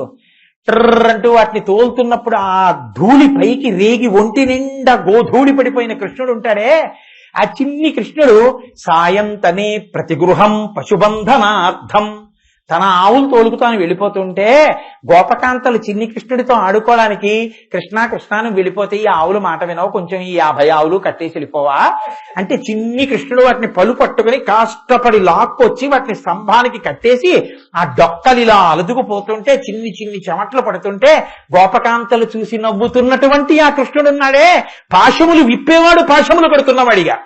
కాబట్టి సాయంతనే ప్రతిగృహం పశుబంధనార్థం గచ్చంతమచ్యుత శిశుం ప్రణతోస్మి నిత్యం. ఎవరో దేవతలతో కూడిన పరమాత్మ కాదు నాకు కావలసింది. గోపాల బాలకశతైరనుగమ్యమానం, గోపాల బాలురు 100 మంది చుట్టూ ఉండగా, ఏ కృష్ణ కొంచెం ఆవుని ఇలా తోలుకురా అంటుంటే అలాగేరా పట్టుకొస్తాను అని ఆ ఆవును తోలికెడుతున్న చిన్ని కృష్ణుడు ఉన్నాడే, సమస్త లోకములను శాసించగలిగిన అఖిలాండ కోటి బ్రహ్మాండ నాయకుడు ఒక గోపాల బాలుడు, రే కృష్ణ ఆ ఆవును పట్రా అంటే వీళ్ళు ఆవును తోలుకొచ్చి లొంగిపోయాడే వాళ్ళ ప్రేమకి. ఆ కృష్ణుడికి నేను ప్రతిరోజు నమస్కరిస్తున్నాను. ప్రణతోస్మి నిత్యం, రోజు శిరసు వంచి నమస్కరిస్తున్నాను. అది సౌలభ్యం అంటే. ఎక్కడ నైర్మల్యం ఉందో అక్కడ ఉంటాడు. కాబట్టి ఎక్కడి నుంచి ఎక్కడికి పోయాను? వెడుతున్నాడు అక్రూరుడు నందవ్రజానికి. వెడుతూ వెడుతూ రథం నుంచి చూశాడు, భూమి మీద ఆ శంఖ చక్రాలు అమృత భాండము కనపడ్డాయి. అంతే, వెంటనే చూసి అన్నాడు, ఎంత ఆనందపడిపోయాడు, అబ్బో నా స్వామి ఈ భూమి మీద నడిచి వెళ్ళారు, అక్కడ నేను రథం మీద వెళ్ళడమా అన్నట్ట. అంతే, రథాన్ని ఆపేశాడు.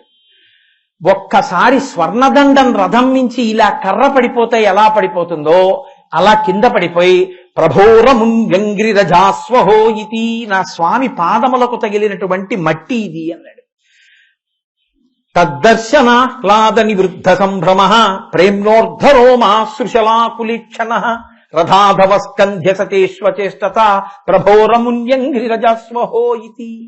ఒక్కసారి వెంట్రుకలు నిక్కపొడుచుకొని సంతోషపడిపోయి, అబ్బా మా కృష్ణుడు వెళ్ళాడని కింద పడిపోయి ఆ మట్టిలో దొల్లేసి ఆ కృష్ణుణ్ణి తీసుకెడుతున్నాడు రథంలో. తీసుకెడుతూ సంధ్యావందనానికి యమునా నది నీళ్లలో దిగాడు. యమునా నది నీళ్లలో మునక వేస్తే అందులో కృష్ణుడు కనబడ్డాడు. ఇదేమిటి, కృష్ణుడు కూడా ఇందులోకి వచ్చాడని లేచి పైకి చూశాడు, రథంలో కృష్ణుడు ఉన్నాడు. ఇదేమిటి, ఇక్కడ ఉన్నాడని మళ్ళీ మునిగాడు. ఏ దర్శనం ఇచ్చాడో తెలుసా అండి? ఎవ్వరికీ కలగల ఆ దర్శనం. ఆ భోగీభోగ పర్యంక మధ్యంబున వలనొప్ప పచ్చని వలువవా అని మేఘమండలమున మెరుగుచందంబున ఉరమున శ్రీదేవి ఒప్పువా అని ఆ ముఖ చతుష్కముతోటి బాలుడాడి బొడ్డు దమ్మివాని కదలిన బాహు పద క్రమమున రవము సూపిడి నూపు రములవాని జలజ భవ రుద్ర సనక సనత్కుమార విజయాది పరివేష్టితుండైన వాని సౌందర్యఖని అయిన వాని ఒక్క పురుషోత్తముని గాంచే అన్నారు పోతన గారు. ఆ భోగీభోగ పర్యంక మధ్యంబున వలనొప్పు పచ్చని వలువవాని, పచ్చటి బట్ట కట్టుకుని ఆదిశేషు మీద పాల సముద్రంలో పడుకున్నటువంటి స్వామి. మేఘమండలమున మెరుగుచందంబున ఉరమున శ్రీదేవి ఒప్పువాని నీలతో ఇద మధ్యస్థ విద్యుల్లేకే భువాస్వర అన్నట్టుగా వక్షస్థలంలో మిరిసిపోతున్న లక్ష్మీదేవి. ఆయన చేతులు కాళ్ళు ఇలా కదుపుతుంటే కదలిన బాహుపద క్రమంబున రమము సూపిడి నూపు రములవాని, ఆ కంకణాలు వెనక్కి జారి కణకణ శబ్దాలు వస్తున్నటువంటి బాహువులున్నటువంటి వాడిని. బ్రహ్మగారు, రుద్రుడు, ఇతరమైనటువంటి దేవతలు, సనకసనందనాదులు చుట్టూ చేరి స్తోత్రం చేస్తున్నటువంటి సౌందర్య ఖని అయినవాని ఒక్క పురుషవర్యుగాంచి. అటువంటి మహాత్ముణ్ణి సాక్షాత్తు శ్రీమన్నారాయణుడిగా అక్రూరుడికి దర్శనమిచ్చాడు. దేనికి? ఒక్కటే కారణం, రథం నుంచి వెడుతూ పాదముద్రలు చూసి నేల మీద పడిపోయినందుకు. ఎక్కడ హృదయ నైర్మల్యం ఉన్నదో అక్కడ ఈశ్వరుడి యొక్క ఇల్లుంది. ఎక్కడ భేషజం ఉందో, ఎక్కడ అహంకారం ఉందో, ఎక్కడ నేనన్న గర్వం ఉందో, ఎక్కడ అవినయం ఉందో, ఎక్కడ భూతముల పట్ల దయలేదో, ఈశ్వరుణ్ణి పూజామందిరంలో తప్ప ఇంకెక్కడా చూడలేడో అక్కడ ఈశ్వరుడు ఉండలేడు.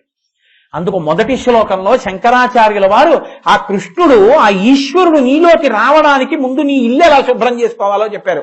అవినయం అపనయ విష్ణో దమయ మనః శమయ విషయ మృగతృష్ణాం భౌతదయాం విస్తారయతారయ సంసార సాగరత. ఈ స్థితిని నువ్వు పొందగలిగితే ఇదిగో ఇప్పుడు రావడానికి ఆయన సిద్ధంగా ఉన్నాడు. ఎలా ఉన్నాడు? శ్రీపతి పదార విందే అంటే మూడో పాదంలోకి వెళ్ళండి. ముందు ఉన్నటువంటి పాదాలను విడిచిపెట్టి వెళుతున్నాను నేను. దానికి ఒక కారణం ఉంది, ఎందుకంటలేదు. దివ్య ధుని మకరందే పరిమళ పరిభోగ సచ్చిదానందే శ్రీపతి పదార విందే. ఆ శ్రీపతి యొక్క పాదార విందములు నీ మనసులో కనపడాలంటే ఆ శ్రీపతి పదార విందే అని నోటితో చెప్పి నమస్కారం చేసేయడం కాదు. నిజంగా నీకు ఆ పాదముల జంట చూడాలని నువ్వు అనుకుంటే, ఇక్కడ నీకవి దర్శనం కావాలని అనుకుంటే, దానికి యోగ్యమైనటువంటి మనుష్య జన్మని పొంది ఉన్నావు కనుక దానికి కావలసిన రీతిలో నీ మనసుని నీవు శుభ్రము చేసుకుని సిద్ధము చేయగలవా? ఆ చేయడానికి ఏ ఉపకరణములు కావాలో ఇమ్మని ఎవరిని అడగాలో కూడా ఈశ్వరుణ్ణి అడిగాడు. చిత్రం ఏమిటంటే, ఏనుగు కట్టుకొయ్యి నుంచి విప్పేటప్పుడు మావటి అందుకోవాలి అంకుశాన్ని. ఆ అంకుశాన్ని మావట అందుకోడు, అంటాడు. తనని పొడవడానికి పనికొచ్చే అంకుశాన్ని ఏనుగు తన తొండంతో తీసి ఆయనకి ఇస్తుంది. ఇప్పుడు మావటి ఏనుగు మీదకి ఎక్కాలి, వాడు ఎక్కలేడు. ఏనుగు ఏం చేస్తుందంటే, మీరు ఎప్పుడైనా గురువాయూరులో చూశారో లేదో, కాలు ఇలా ముందుకి జాపి ఇలా వంగుతుంది.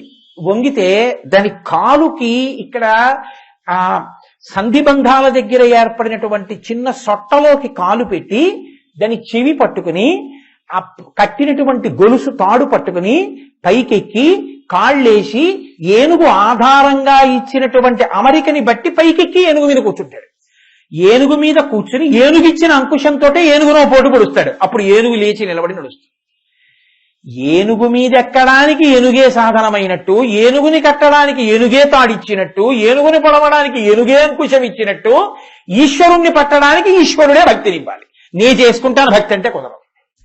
ఆ భక్తి ఈశ్వరుడి చేతనే కృప చెయ్యబడాలి. అందుకని ఎవరిని ప్రార్థించాలి? వినయం ఇమ్మని. నే వినయం తెచ్చుకుంటాననకూడదు. అవినయం అపనయ విష్ణో దమయ మనః శమయ విషయం మృగకృష్ణాం. ప్రతి దానికి మళ్ళీ ముందు శ్లోకం మీదకి వెళ్ళిపోతూ ఉంటుంది ప్రార్థన. అంత అద్భుతమైనటువంటి రచన చేశారు శంకర భగవత్పాదులు. కాబట్టి శ్రీపతి పదార విందే, ఇందులో చమత్కారం ఏమిటో తెలుసా అండి? అక్కడ విష్ణు అన్నారు, ఇక్కడ కూడా అలా అనొచ్చుగా. ఆయన అనలేదు, శ్రీపతి పదార విందే అన్నారు. శ్రీపతి పదార విందే అని ఎందుకన్నారో తెలుసా అండి? శ్రీ అంటే లక్ష్మి. లక్ష్మీదేవి కూడా అంత ఏం తేలిగ్గా శ్రీ మహావిష్ణువుని పొందేసిందని మీరు అనుకోకండి. ఆవిడ ఇన్ని జన్మలో తపస్సు చేసింది. తపస్సు చేసి నీ పద కణ సంస్పర్శాధికారంబు శ్రీ మహిళారత్నము పొందినదే అంటారు పోతన గారు. ఆయన పాద రేణువుని ముట్టుకోవడానికి అధికారాన్ని పొంది. అంత తపస్సు చేస్తే లక్ష్మీదేవి కూడా నిత్యానపాయని అయి ఆయన దగ్గర స్థానాన్ని సంపాదించింది. ఇప్పుడు శ్రీపతి అన్న మాటలో అందం చూడండి. శ్రీ అంటే అందరి చేత కోరబడేది. అందరూ ఏం కోరుకుంటారు? ఆవిడ మమ్మల్ని ఇలా కడగంటి చూపు చూస్తే చాలని కోరుకుంటారు. ఎందుకని? అమ్మవారు ఇలా చూసిందనుకోండి చాలంటే. ఎక్కడ లేని ఐశ్వర్యం వచ్చేస్తోంది. అపాంగలీలా అంటారు శంకరాచార్యుల వారు. ఇలా చూస్తే చాలమ్మా ఐశ్వర్యం కురుస్తుంది. అందరూ ఆవిడ చూడాలని కోరుకుంటే ఆవిడ తననెవరు చూడాలని కోరుకుంటుందిట. ముగ్ధా ముహుర్విదదతి వదనే మురారేః ప్రేమత్రపా ప్రణిహితాని గతాగతాని మాలాదృశోర్మధుకరీవ మహోత్పలేయ సామే శ్రియం దిశతు సాగర సంభవాయా అంటారు శంకరాచార్యుల వారు కనకధారలో. మాలక తినట్టు చూస్తుందిట చూపులు. ఎందుకని? ముగ్ధా. ఆవిడ ఇలా ఇలా చూస్తుంటే ఆయన ఎప్పుడో ఇలా చూస్తారట. అమ్మా నేను చూడడం ఆయన చూసేశారని సిగ్గుతో ఇలా తలంచుకుంటే ఎర్రపడి ముగ్ధా అన్నారు శంకర భగవత్పాదులు. అది గొప్ప స్వరూపం.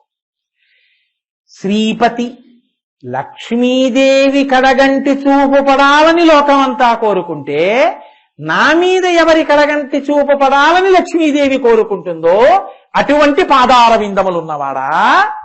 ఎంత గొప్ప పాదములయ్యా నీవి! శ్రీకి కారణములవి. ఆ పాదములను దర్శనం చేస్తే చాలు నీకు కావలసినవన్నీ నీకు లభ్యం అవుతాయి. ఆ శ్రీలోనే సమస్తము ఉన్నాయి. శకార రకార ఈకారముల శాక్తేయ ప్రణవం అవి. అందులో లేనిదేం లేదు, సమస్తం ఉన్నాయి. అందుకే మనుచరిత్ర ప్రారంభం చేస్తే అల్లసాని పెద్దనగారి శ్రీవక్షోజకురంగనాభనదపై జన్నొందలంబోదరాదేవిం తత్కమలా సమీపమున ప్రీతి నిలిపినాడో జనంగ వందారు సనందనాది నిజభక్త శ్రేణి కిందోతురా జీవక్షుండు కృతార్థు చేయి శుభదృష్టిని కృష్ణరాయాధిపున్నంటూ శ్రీకారంతో మొదలుపెట్టాడు. శ్రీ శాక్తేయ ప్రణవం. అటువంటి శ్రీకారం లక్ష్మీదేవిని సూచిస్తుంది. శ్రీ సూక్తం అని కదండి అంటాం, పరాశక్తి. అటువంటి లక్ష్మీదేవి ఆయన చూడాలని కోరుకుంటుంది.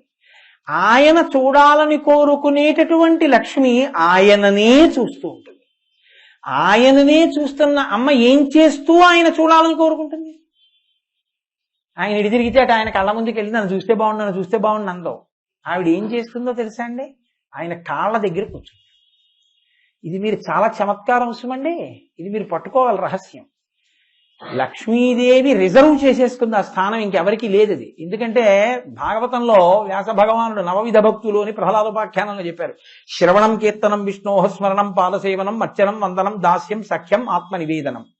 ఇందులో శ్రవణం వినడానికి పరీక్షిత్తు, కీర్తనం పరవశించి చెప్పడానికి శ్రీశుకుడు, స్మరణం ప్రహ్లాదుడు, పాదసేవనం లక్ష్మీదేవి. అర్చనం పృథుమహారాజు, వందనం అక్రూరుడు, అర్చనం వందనం దాస్యం హనుమ, సఖ్యం అర్జునుడు, ఆత్మనివేదనం బలిచక్రవర్తి. 9 రకాల భక్తులకి 9 ప్రతినిధులు. అందులో పాదసేవనం, ఎప్పుడూ శ్రీ మహావిష్ణువు యొక్క పాదములను సేవించడానికి లక్ష్మీదేవి మిక్కిలి కుతూహలంతో ఉంటుంది. అందుకే కదండి సుప్రభాతం జరిగితే మనం శ్లోకం చెప్తాం, లక్ష్మీ మహీత ధనురూప నిజానుభావ నీలాది దివ్య మహిషీకర పల్లవానాం ఆరుణ్య సంక్రమణత కిల సాంద్ర రాగౌ శ్రీ వెంకటేశ చరణౌ శరణం ప్రపత్యే. నాకు ఎటువంటి పాదాలు కనపడుతున్నాయో తెలుసా వెంకటేశ్వర? లక్ష్మీ మహీత ధనురూప నిజానుభావ నీలాది దివ్య మహిషీకర పల్లవానాం. ఆయన ఇలా కాలు మీద కాలు పెట్టుకుని శేషశయనం మీద ఇలా తల కింద చేయి పెట్టుకో పడుకుంటే లక్ష్మీదేవి వచ్చి ఆయన పాదములు ఒత్తుదామని ఇలా 2 చేతులు వేసి అనుకుందిట, స్వామి 2 పాదములను పట్టడానికి నాకు అదృష్టం ఉండి 2 చేతులతో ఒక్క కాలే పట్టడం ఏమిటని తానే నీలాదేవి, తానే భూదేవి, తానే లక్ష్మీదేవి అయి, నిజం కూడా అంతే, ఒక్క అమ్మవారే అన్ని రూపాల్లో ఉంటుంది. కైలాసే పార్వతీ పంచ క్షీరోదే సింధు కన్యకా స్వర్గే చ స్వర్గలక్ష్మిత్వం మర్చలక్ష్మిచ్చ భూతలే వైకుంఠే చ మహాలక్ష్మి దేవదేవి సరస్వతి గంగాచ సావిత్రి చ. ఎక్కడెక్కడ ఏ పేరుతో ఉన్నా ఉన్నది ఒక్క తత్వమే ఉంటుంది. కాబట్టి ఇప్పుడు ఆవిడేం చేసింది? ఆవిడే లక్ష్మి, ఆవిడే నీల, ఆవిడే భూదేవి, ఇంతమంది అయిపోయి కూర్చుని ఆయన పాదాలు పడుతోంది. అసలే నల్లటి స్వామి, దాని మీద అమ్మవారి ఎర్రటి చేతులు, పైగా ఎర్రటి చేతులతో నొక్కుతోంది. నొక్కడం వల్ల చేతులలో ఉండేటటువంటి కాంతులు ఆయన కాళ్ళ మీద పడుతున్నాయి.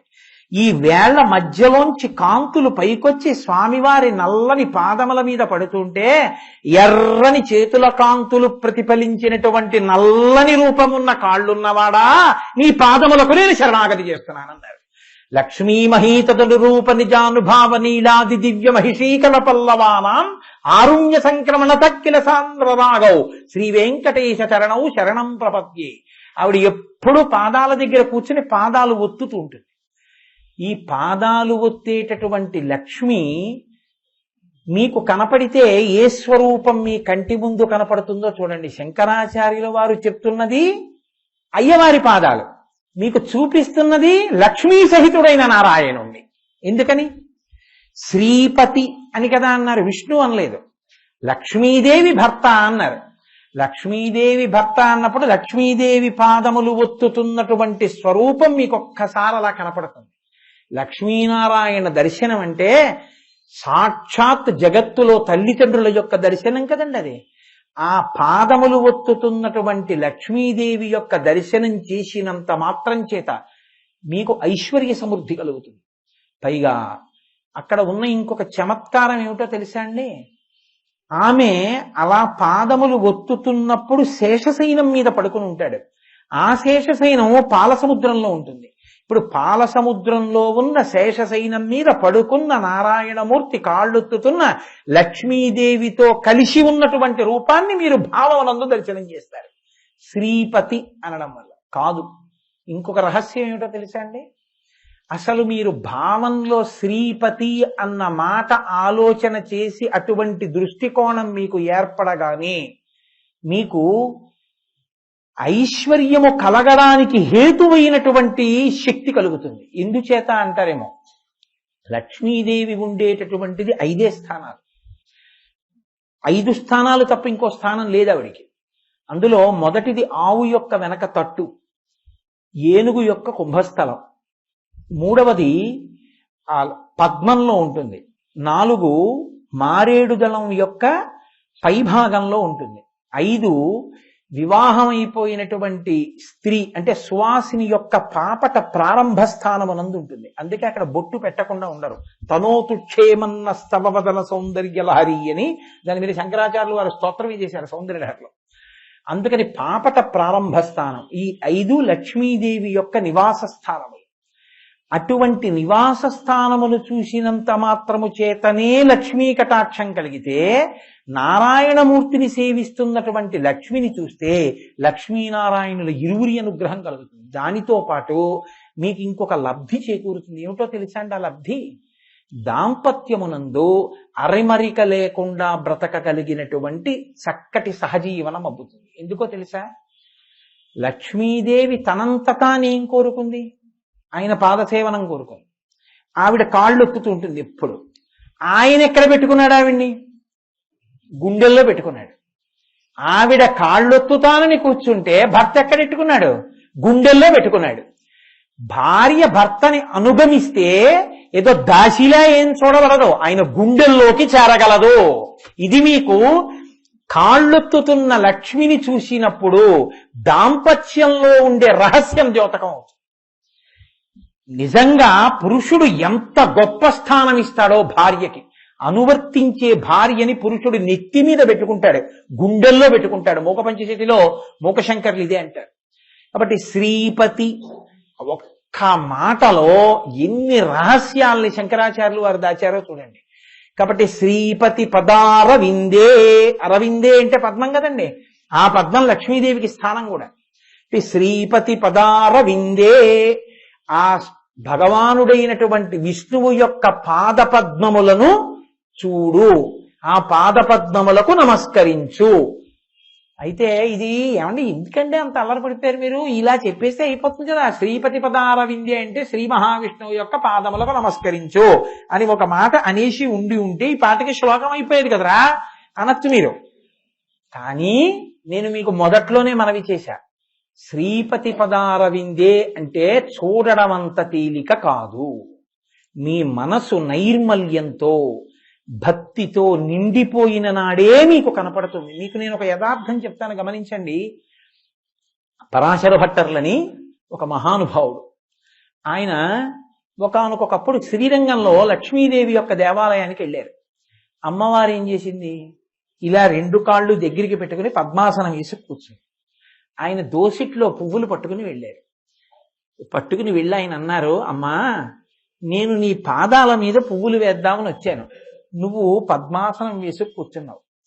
వేసుకు కూర్చున్నప్పుడు నీ పాదములు కనపడవు, ఎందుకంటే చీర ఇలా కప్పేసి ఉంటుంది. అమ్మవారి దగ్గరికి వెళ్ళి చీర పైకెత్తి పాదాల మీద పువ్వులు వేయరుగా, కాబట్టి నాకు నీ పాదం కనపడటం లేదు. అమ్మా నేను ఎంతో ఆర్తితో వచ్చాను నీ పాదం కనపడాలని. అమ్మ మరి నేను పువ్వులు వేయాలనుకుంటున్నాను, అమ్మా నాకు నీ పాదం కనపడేటట్టు చెయ్యవా అన్నారు. ఇప్పుడు మీరు బాగా ఆలోచించండి, పరాశర భట్టర్లు అడిగారని పాదం కనపడుతుందా, ప్రీతి చెంది ఆవిడ ఈ కాలిలా కిందకి దింపితే కనపడుతుందా? ఆవిడ దింపాలి పాదాన్ని. ఆవిడ ఎందుకు దింపాలి? అనుగ్రహిస్తే దింపాలి. ఆవిడ ఏం చేసిందో తెలుసా అండి? ఆయన హృదయాన్ని చూసింది, హృదయంలో భక్తిని చూసింది, చూసో కాలు కిందకి దింపింది. ఆయన వెంటనే అన్నారు, ఏకన్యంచ నతిక్షమం మమ పరంచ ఆకుంచ పాదాంబుజం మధ్యే విష్టరపుండరీకమభయం విన్యస్య హస్తాంబుజం త్వాం పశ్యేమ నిషేదుషీం ప్రతికళంకారుణ్యకూలంకష స్పారాపాంగతరంగమంబ మధురం ముగ్ధం ముఖం బిభ్రతీం అన్నారు శ్రీగుణరత్న కోశం. అమ్మా రెండు కాళ్ళు ఇలా ముడుచుకుంటే నాకు కనపడదని నేను పువ్వులు వేస్తానమ్మా అని మనసులో అనుకున్నంత మాత్రం చేత తల్లి ఒక కాలు తీసి నా కోసం కిందకి చాపావా? అమ్మా ఏమి కారుణ్యం అమ్మా అన్నారు. ఆమె ఎందు కారుణ్యం ఉంది, ఈశ్వరుడి ఎందుంది, కానీ ప్రవహించడానికి మీరు పల్లంగా లేరు. మీరంటే నా వంటి వాడు పల్లంగా లేడు, ఎత్తుగా ఉన్నాను, ఎందుకని తల ఎత్తి అహంకారంతో ఉన్నాను. ఎలా ప్రవహిస్తుంది? కాబట్టి అవినయం అపనయ విష్ణు ఇలా వంచి అడగగలవా? భక్తితో నిలబడగలవా? నిలబడగలిగితే ఈశ్వరుడు యొక్క పాదములు నీకు దర్శనం అవుతాయి. శంకరాచార్యులు వారు సౌందర్యలహరి చేస్తూ ఇదే మాట అంటారు, శృతీనాం మూర్ధానో దదితి తవయౌ శేఖరతయా అంటారు. అమ్మా నీ పాదములు వేదాల్లో విహరిస్తుంటాయి, అటువంటి నీ పాదములను అత్యంత దయతో తల్లి నా తల మీద పెట్టగలవా అన్నాడు. ఎందుకు అలా పెట్టడం? ఏమవుతుంది పెడితే? అమ్మవారి పాదాలు మీకు కనపడ్డం, అయ్యవారి పాదాలు కనపడ్డం అంత తేలిక అనుకోకండి. శంకరాచార్యులు వారు ఎందుకు ఈ మాట వేశారో తెలుసా అండి? రెండో శ్లోకంలో నిజంగా మీకు శ్రీపతి పదార విందే, శంకరాచార్యులు వారు ఇదే శృతీనాం మూర్ధానో దదిత తవయౌ శేఖరతయా మమాప్యేతో మాత శిరసి దయయా దేహి చరణౌ. నేను ఇదే మీతో మనవి చేసింది. శివానంద లహరిలో కూడా ఇదే అంటారు, గృహీస్త్వా హస్తాభ్యాం శిరసి నయనే వక్షసి వహన్. మీకు ఆ పాదములు కనపడిన తరువాత మీరు ధ్యానంలో కూర్చుని ఉండలేరు. ఆ పాదములు కనపడగానే మీరు ఏం చేస్తారో తెలుసా అండి? పరమ సంతోషంతో మీ తల మీద పెట్టేసుకుంటారు. మీ తల మీద పెట్టుకుంటే జరిగే విషయం ఏమిటో తెలుసా? శంకరుల భాషలోనే చెప్పాలంటే సౌందర్యలహరిలో అమ్మవారి పాదాలు మీ తల మీద పెట్టుకున్నారనుకోండి, ఇప్పుడు ఆ పాదాల మీద అభిషేకం చెయ్యడానికి పరమశివుడు వస్తాడు. ఆయన కూడా పరాశక్తి ముందు తల ఉంచుతాడు. ఉంచితే పశుపతి జటాజూట తటిని, పరమశివుడి శిరస్సులో ఉండేటటువంటి గంగ ఆవిడ పాదాల మీద పడి కింద ఉన్న మీ తలకాయ మీద పడుతుంది. శ్రీ మహావిష్ణువు వచ్చి రుద్రుడు వీళ్ళందరూ అమ్మవారి దగ్గర ఉండేటటువంటి కొడుకులతో సమానం పరాశక్తిగా చూసినప్పుడు, శ్రీ మహావిష్ణువు వచ్చి తన తల ఇలా ఉంచి అమ్మవారి పాదాల మీద పెట్టి నమస్కారం చేస్తాడు. అప్పుడు ఆయన కిరీటంలో ఉండేటటువంటి మణుల కాంతి ఆ పాదముల నుంచి మీ తల మీద పడుతుంది. అమ్మవారి పాదాలు తల మీద పెట్టుకున్నంత మాత్రం చేత మీకు ఇన్ని ప్రయోజనాలు వస్తున్నాయి. అలాగే మీరు భగవంతుని యొక్క పాదములను తల మీద పెట్టుకోవడం అన్నది జరిగిందనుకోండి, నిజంగా ఒక్కసారి ధ్యానంలో కనపడ్డాయనుకోండి, మీరు ఊరుకుంటారండి? ఇలా చూసేగా బాగానే ఉందిలేండి అంటారా? అనరు. పొంగిపోయి పరవశించిపోయి ఒక్కసారి ఆ రెండు పాదముల జంటని ఒక పాదపీఠం అక్కడ పెట్టి ఓ బంగారు పళ్ళెం పెట్టి దాంట్లో కాసిన మల్లెపూలు వేసి, స్వామి పాదాలు అలా పెట్టండి అని ఆ లక్ష్మీనారాయణుల పాదాలు అందులో పెట్టించి మీ భార్యని పిలిచి రా రా రా బంగారు చెంబుతో నీళ్లు పోయి అని నీళ్లు పోస్తుంటే మీరు మీ చేతులతో ఆ పాదాలు కడుగుతారా కడగరా? ఇప్పుడు మీకు స్పృశించారా లేదా? కడిగిన తర్వాత మీరు వదిలేస్తారా? ఇప్పుడు ఆయన పాదములకు ఉన్నటువంటి లత్తుక ఆ నీళ్లలో కరుగుతుందా కరగదా? ఇప్పుడు మీరు వెంటనే ఉద్ధరిని తీసుకుని ఆ నీళ్లు ఆ పాత్రలోంచి ఇలా పోసుకుని నోట్లో పోసుకుంటారా పోసుకోరా? ఈ దర్శనాలన్నీ ఎందుకు వస్తాయో శంకరాచార్యులు వారి సౌందర్యలహరిలో చెప్పారు. కదా కాలే మాత కదయ కలిత లక్తకరసం పిబేయం విద్యార్థి తవ చరణ నిర్ణేజన జలం. ఆ కాళ్ళు కడిగిన నీళ్లు మీరు ఇలా ఉద్ధరణితో పోసుకుని తాగారనుకోండి, అంతే. ప్రకృత్యామూకా నామపి చ కవిత కారణతయా. అసలు పుట్టుకతో మూగివాడికి కూడా అద్భుతమైన కవిత్వం వచ్చేస్తుందంటే ఇంకా ఇటువంటి ధారణాశక్తి కాదు, అటువంటి వాగ్వైభవం వచ్చేస్తుంది. ఎందుకని? ధ్యానమునందు పరమేశ్వరుడి పాదములు కడిగిన నీళ్లు తాగాడు. ఆ నీళ్లు తాగిన శక్తి అలా పొటమరిస్తుంది ఆయన యందు. ఇంత శక్తి రావడానికి కారణం, ఇన్ని శక్తులు భాషించడానికి కారణం ఆ ఒక్క పాదముల జంట దర్శనం. మీరు చూస్తే విడిచిపెట్టలేంది. మీ మనవడు ఏదో ఒక ఏడాది పోయిన తర్వాత మనవడు అమెరికాలో పుట్టాడని మీకు తెలిసింది. ఏడాది అయిపోయింది, 2 ఏళ్ళు అయిపోయింది, 3 ఏళ్ళు అయింది. ఇప్పుడు మీ అమ్మాయి అల్లుడు మనవడు కలిసి విమానం దిగారు. మీరు ఇలా చూసి నా మనవడు బాగున్నాడే అంటారా? అనరు కదా. వాడు వాళ్ళ అమ్మ వంక విచిత్రంగా చూస్తూ ఈయనెవరు అని చూస్తుంటే నాన్న తాతగారు రా తాతగారు అంటే వాళ్ళకి అర్థం కాదుగా. ఈజ్ యువర్ గ్రాండ్ ఫాదర్ అనాలి.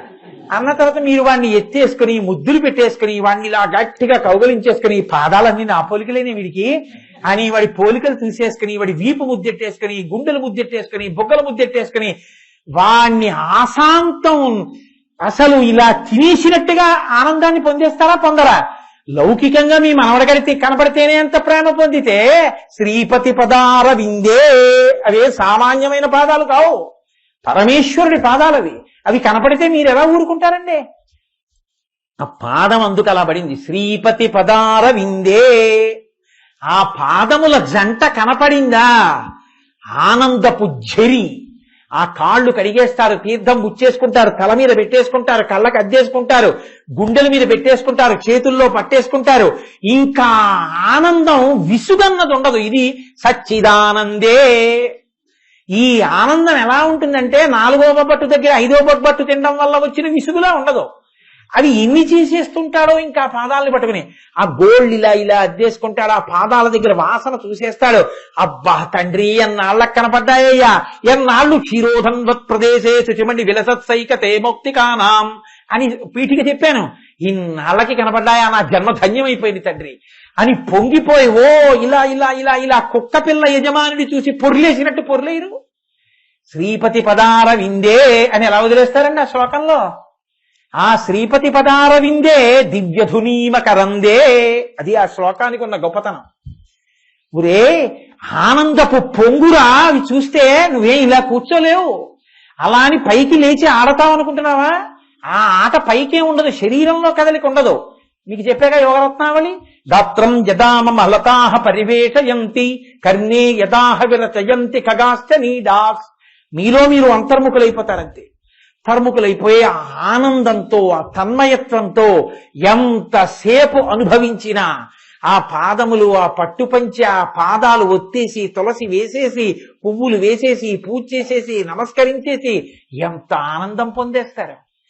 అటువంటి ఆనందమును నువ్వు పొందాలని నువ్వు అనుకుంటున్నావా? నీకు చాలా సంతోషంగా ఉందా విని చూడాలని? ముందుని అడగడం, దాన్ని సాధించుకోవడం మర్చిపోకు. అవినయమపనయ విష్ణో శమయ దమయ మనః శమయ విషయ మృగతృష్ణాం. దాన్ని ముందు సాధించుకుంటే శ్రీపతి పదార విందే ఇది కూడా నువ్వు సాధించుకోగలుగుతావు. కాబట్టి ఇది శంకర భగవత్పాదుల యొక్క హృదయం. ఇలా అటువంటి పాదముల జంటని నువ్వు చూడడం మొదలుపెట్టు. ఇప్పుడు మీరు నన్ను ఒక ప్రశ్న అడుగుతారు, నాకు తెలుసు మీరు కొంచెం జాగ్రత్తగా పరిశీలన చేస్తే ఏమంటారంటే, బాగుందండి పాదాలు కనపడ్డాయి, ఏదో తల మీద పెట్టుకుంటాను, గుండెల మీద పెట్టుకున్నాను, ఇలా ఇలా కళ్ళకి అద్దేసుకున్నాను, బాగుంది. దాని వలన ఫలితం అంటూ ఒకటి ఉండాలిగా. అది ఏ రూపంలో ఉంటుంది అంటే మీరు బాగా గుర్తుపెట్టుకోండి, దానికి ఫలితం ఏమిటో తెలుసా అండి? అందుకే అరవిందే అన్నారు. అరవిందం ఎప్పుడూ కూడా సూర్యస్పర్శకే విచ్చుకుంటుంది. సూర్యుడు ఉదయిస్తేనే పద్మం విచ్చుకుంటుంది. సూర్యాస్తమయం అయితే ఇక పద్మం విచ్చుకోదు, ముడుచుకుపోతుంది. అరవిందే అంటే భగవంతుని యొక్క పాదారవిందములు నీకు కనపడ్డాయి అంటే నీలో ఉన్నటువంటి జన్మ జన్మాంతరముల చీకటి పోయింది. ఇంకా నీ అజ్ఞానము నశించిపోయింది. నువ్వెవరో నీకు తెలిసిపోయింది. జీవుడు అనుకుంటున్న నువ్వు జీవుడవు కావని, తత్వమసి మహావాక్యం చేత నీవే పరబ్రహ్మమవని, నీలో ఉన్న ఆత్మ ఆ శ్రీపతి రెండు కావని, ఒకటని నీలో నువ్వు రమించిపోతూ ఆ స్థితిలో యోగరతో వా భోగరతో వా సంగరతో వా సంగవిహీన యస్య బ్రహ్మణి రమతే చిత్తం నందతి నందతి నందచ్చేవ. నువ్వు ఆనంద సాగరమునందు ఓలలాడిపోతావు. సంసార సాగరత, ఈ సాగరంలోంచి బయటపడి ఆనంద సాగరములందు మునక వేస్తావు. ఇప్పుడేమైంది? ఈ శరీరంతో వచ్చావు కాబట్టి ఇది పడక తప్పదు. ఈ పడడమే చిట్ట చివరిసారి పడిపోవడం. ఇక ఈసారి పడిపోయినప్పుడు ఏడుస్తూ పడిపోవడం ఉండదు. అమ్మయ్యా ఎప్పుడు పడిపోతుందా అని చూస్తాడు. తాను పడగట్టకూడదా? అలా పడగొట్టకూడదు. ఇది శాస్త్ర విరుద్ధం. ఆచారం అని ఒకటి ఉంది కదండి. ఉన్నన్నాళ్ళు ఈశ్వరుణ్ణి లోపల అనుభవించు. ఈశ్వరుల్లో కలిసిపోయేటప్పుడు సాక్షిగా చూస్తూ దీన్ని పడగొడతాడు. మీకు బాగా అర్థం అవ్వాలి అంటే భగవాన్ రమణుల దగ్గరికి వెళ్ళి ఇదే అడిగారు. ఇది నేను కానప్పుడు దీన్ని ఉంచడం ఎందుకు, దీన్ని చంపితే ఏమవుతుందన్నారు. విస్తరి ఎందుకు వేసుకుంటావు? పెంటకుప్పలో పారాయడానికే. విస్తరి బీరువాలో పెట్టుకోరుగా మడిచి, పెంటకుప్పలో పారాయడానికే. అలా అని విస్తరి వేసుకోగానే పెంటకుప్పలో వేస్తావా? విస్తరి వేసుకోవాలి, నీళ్లు జల్లాలి, విస్తరంతా తుడుచుకోవాలి, పదార్థాలన్నీ వడ్డించాలి, ఆఖరణ నెయ్యి వెయ్యాలి, వేసిన తర్వాత నువ్వు పరిశేచనం చెయ్యాలి, నైవేద్యం పెట్టుకోవాలి, వ్యాహృతులు గుచ్చుకోవాలి, భోజనం చెయ్యాలి, ఉత్తరాపోసనం పట్టాలి, అప్పుడు ఆ విస్తరిని తీసుకెళ్లి పెంటకుప్పలో వెయ్యాలి. ప్రయోజనం పూర్తవ్వాలా? ఈ శరీరంతో నువ్వు వచ్చినందుకు ఈ శరీరంలో ఉన్న మనసుని, బుద్ధిని, ఇంద్రియాలని వాడుకుని నీవు అటువంటి ధ్యానం చేసి, ధ్యానములో ఈ ఇంద్రియాలని మనసుని వెనక్కి తెచ్చి భావమునందు పరమాత్మ యొక్క దర్శనం చేసి, ఆ దర్శనము చేత నువ్వు పునీతుడవై దీన్ని ఋతుమంతం చేసుకుని ఇందులో ఉన్నందుకు సార్థకత పొంది ఇది విస్తరాకు పడిపోయినట్టు పడిపోతే నువ్వు తొట్టటొరకు ఈశ్వరుడు ఎందుకు కలిసిపోతావు. అది సాధించుకోవడానికి దీన్ని ఋతుమంతంగా నువ్వు వాడుకోవాలి.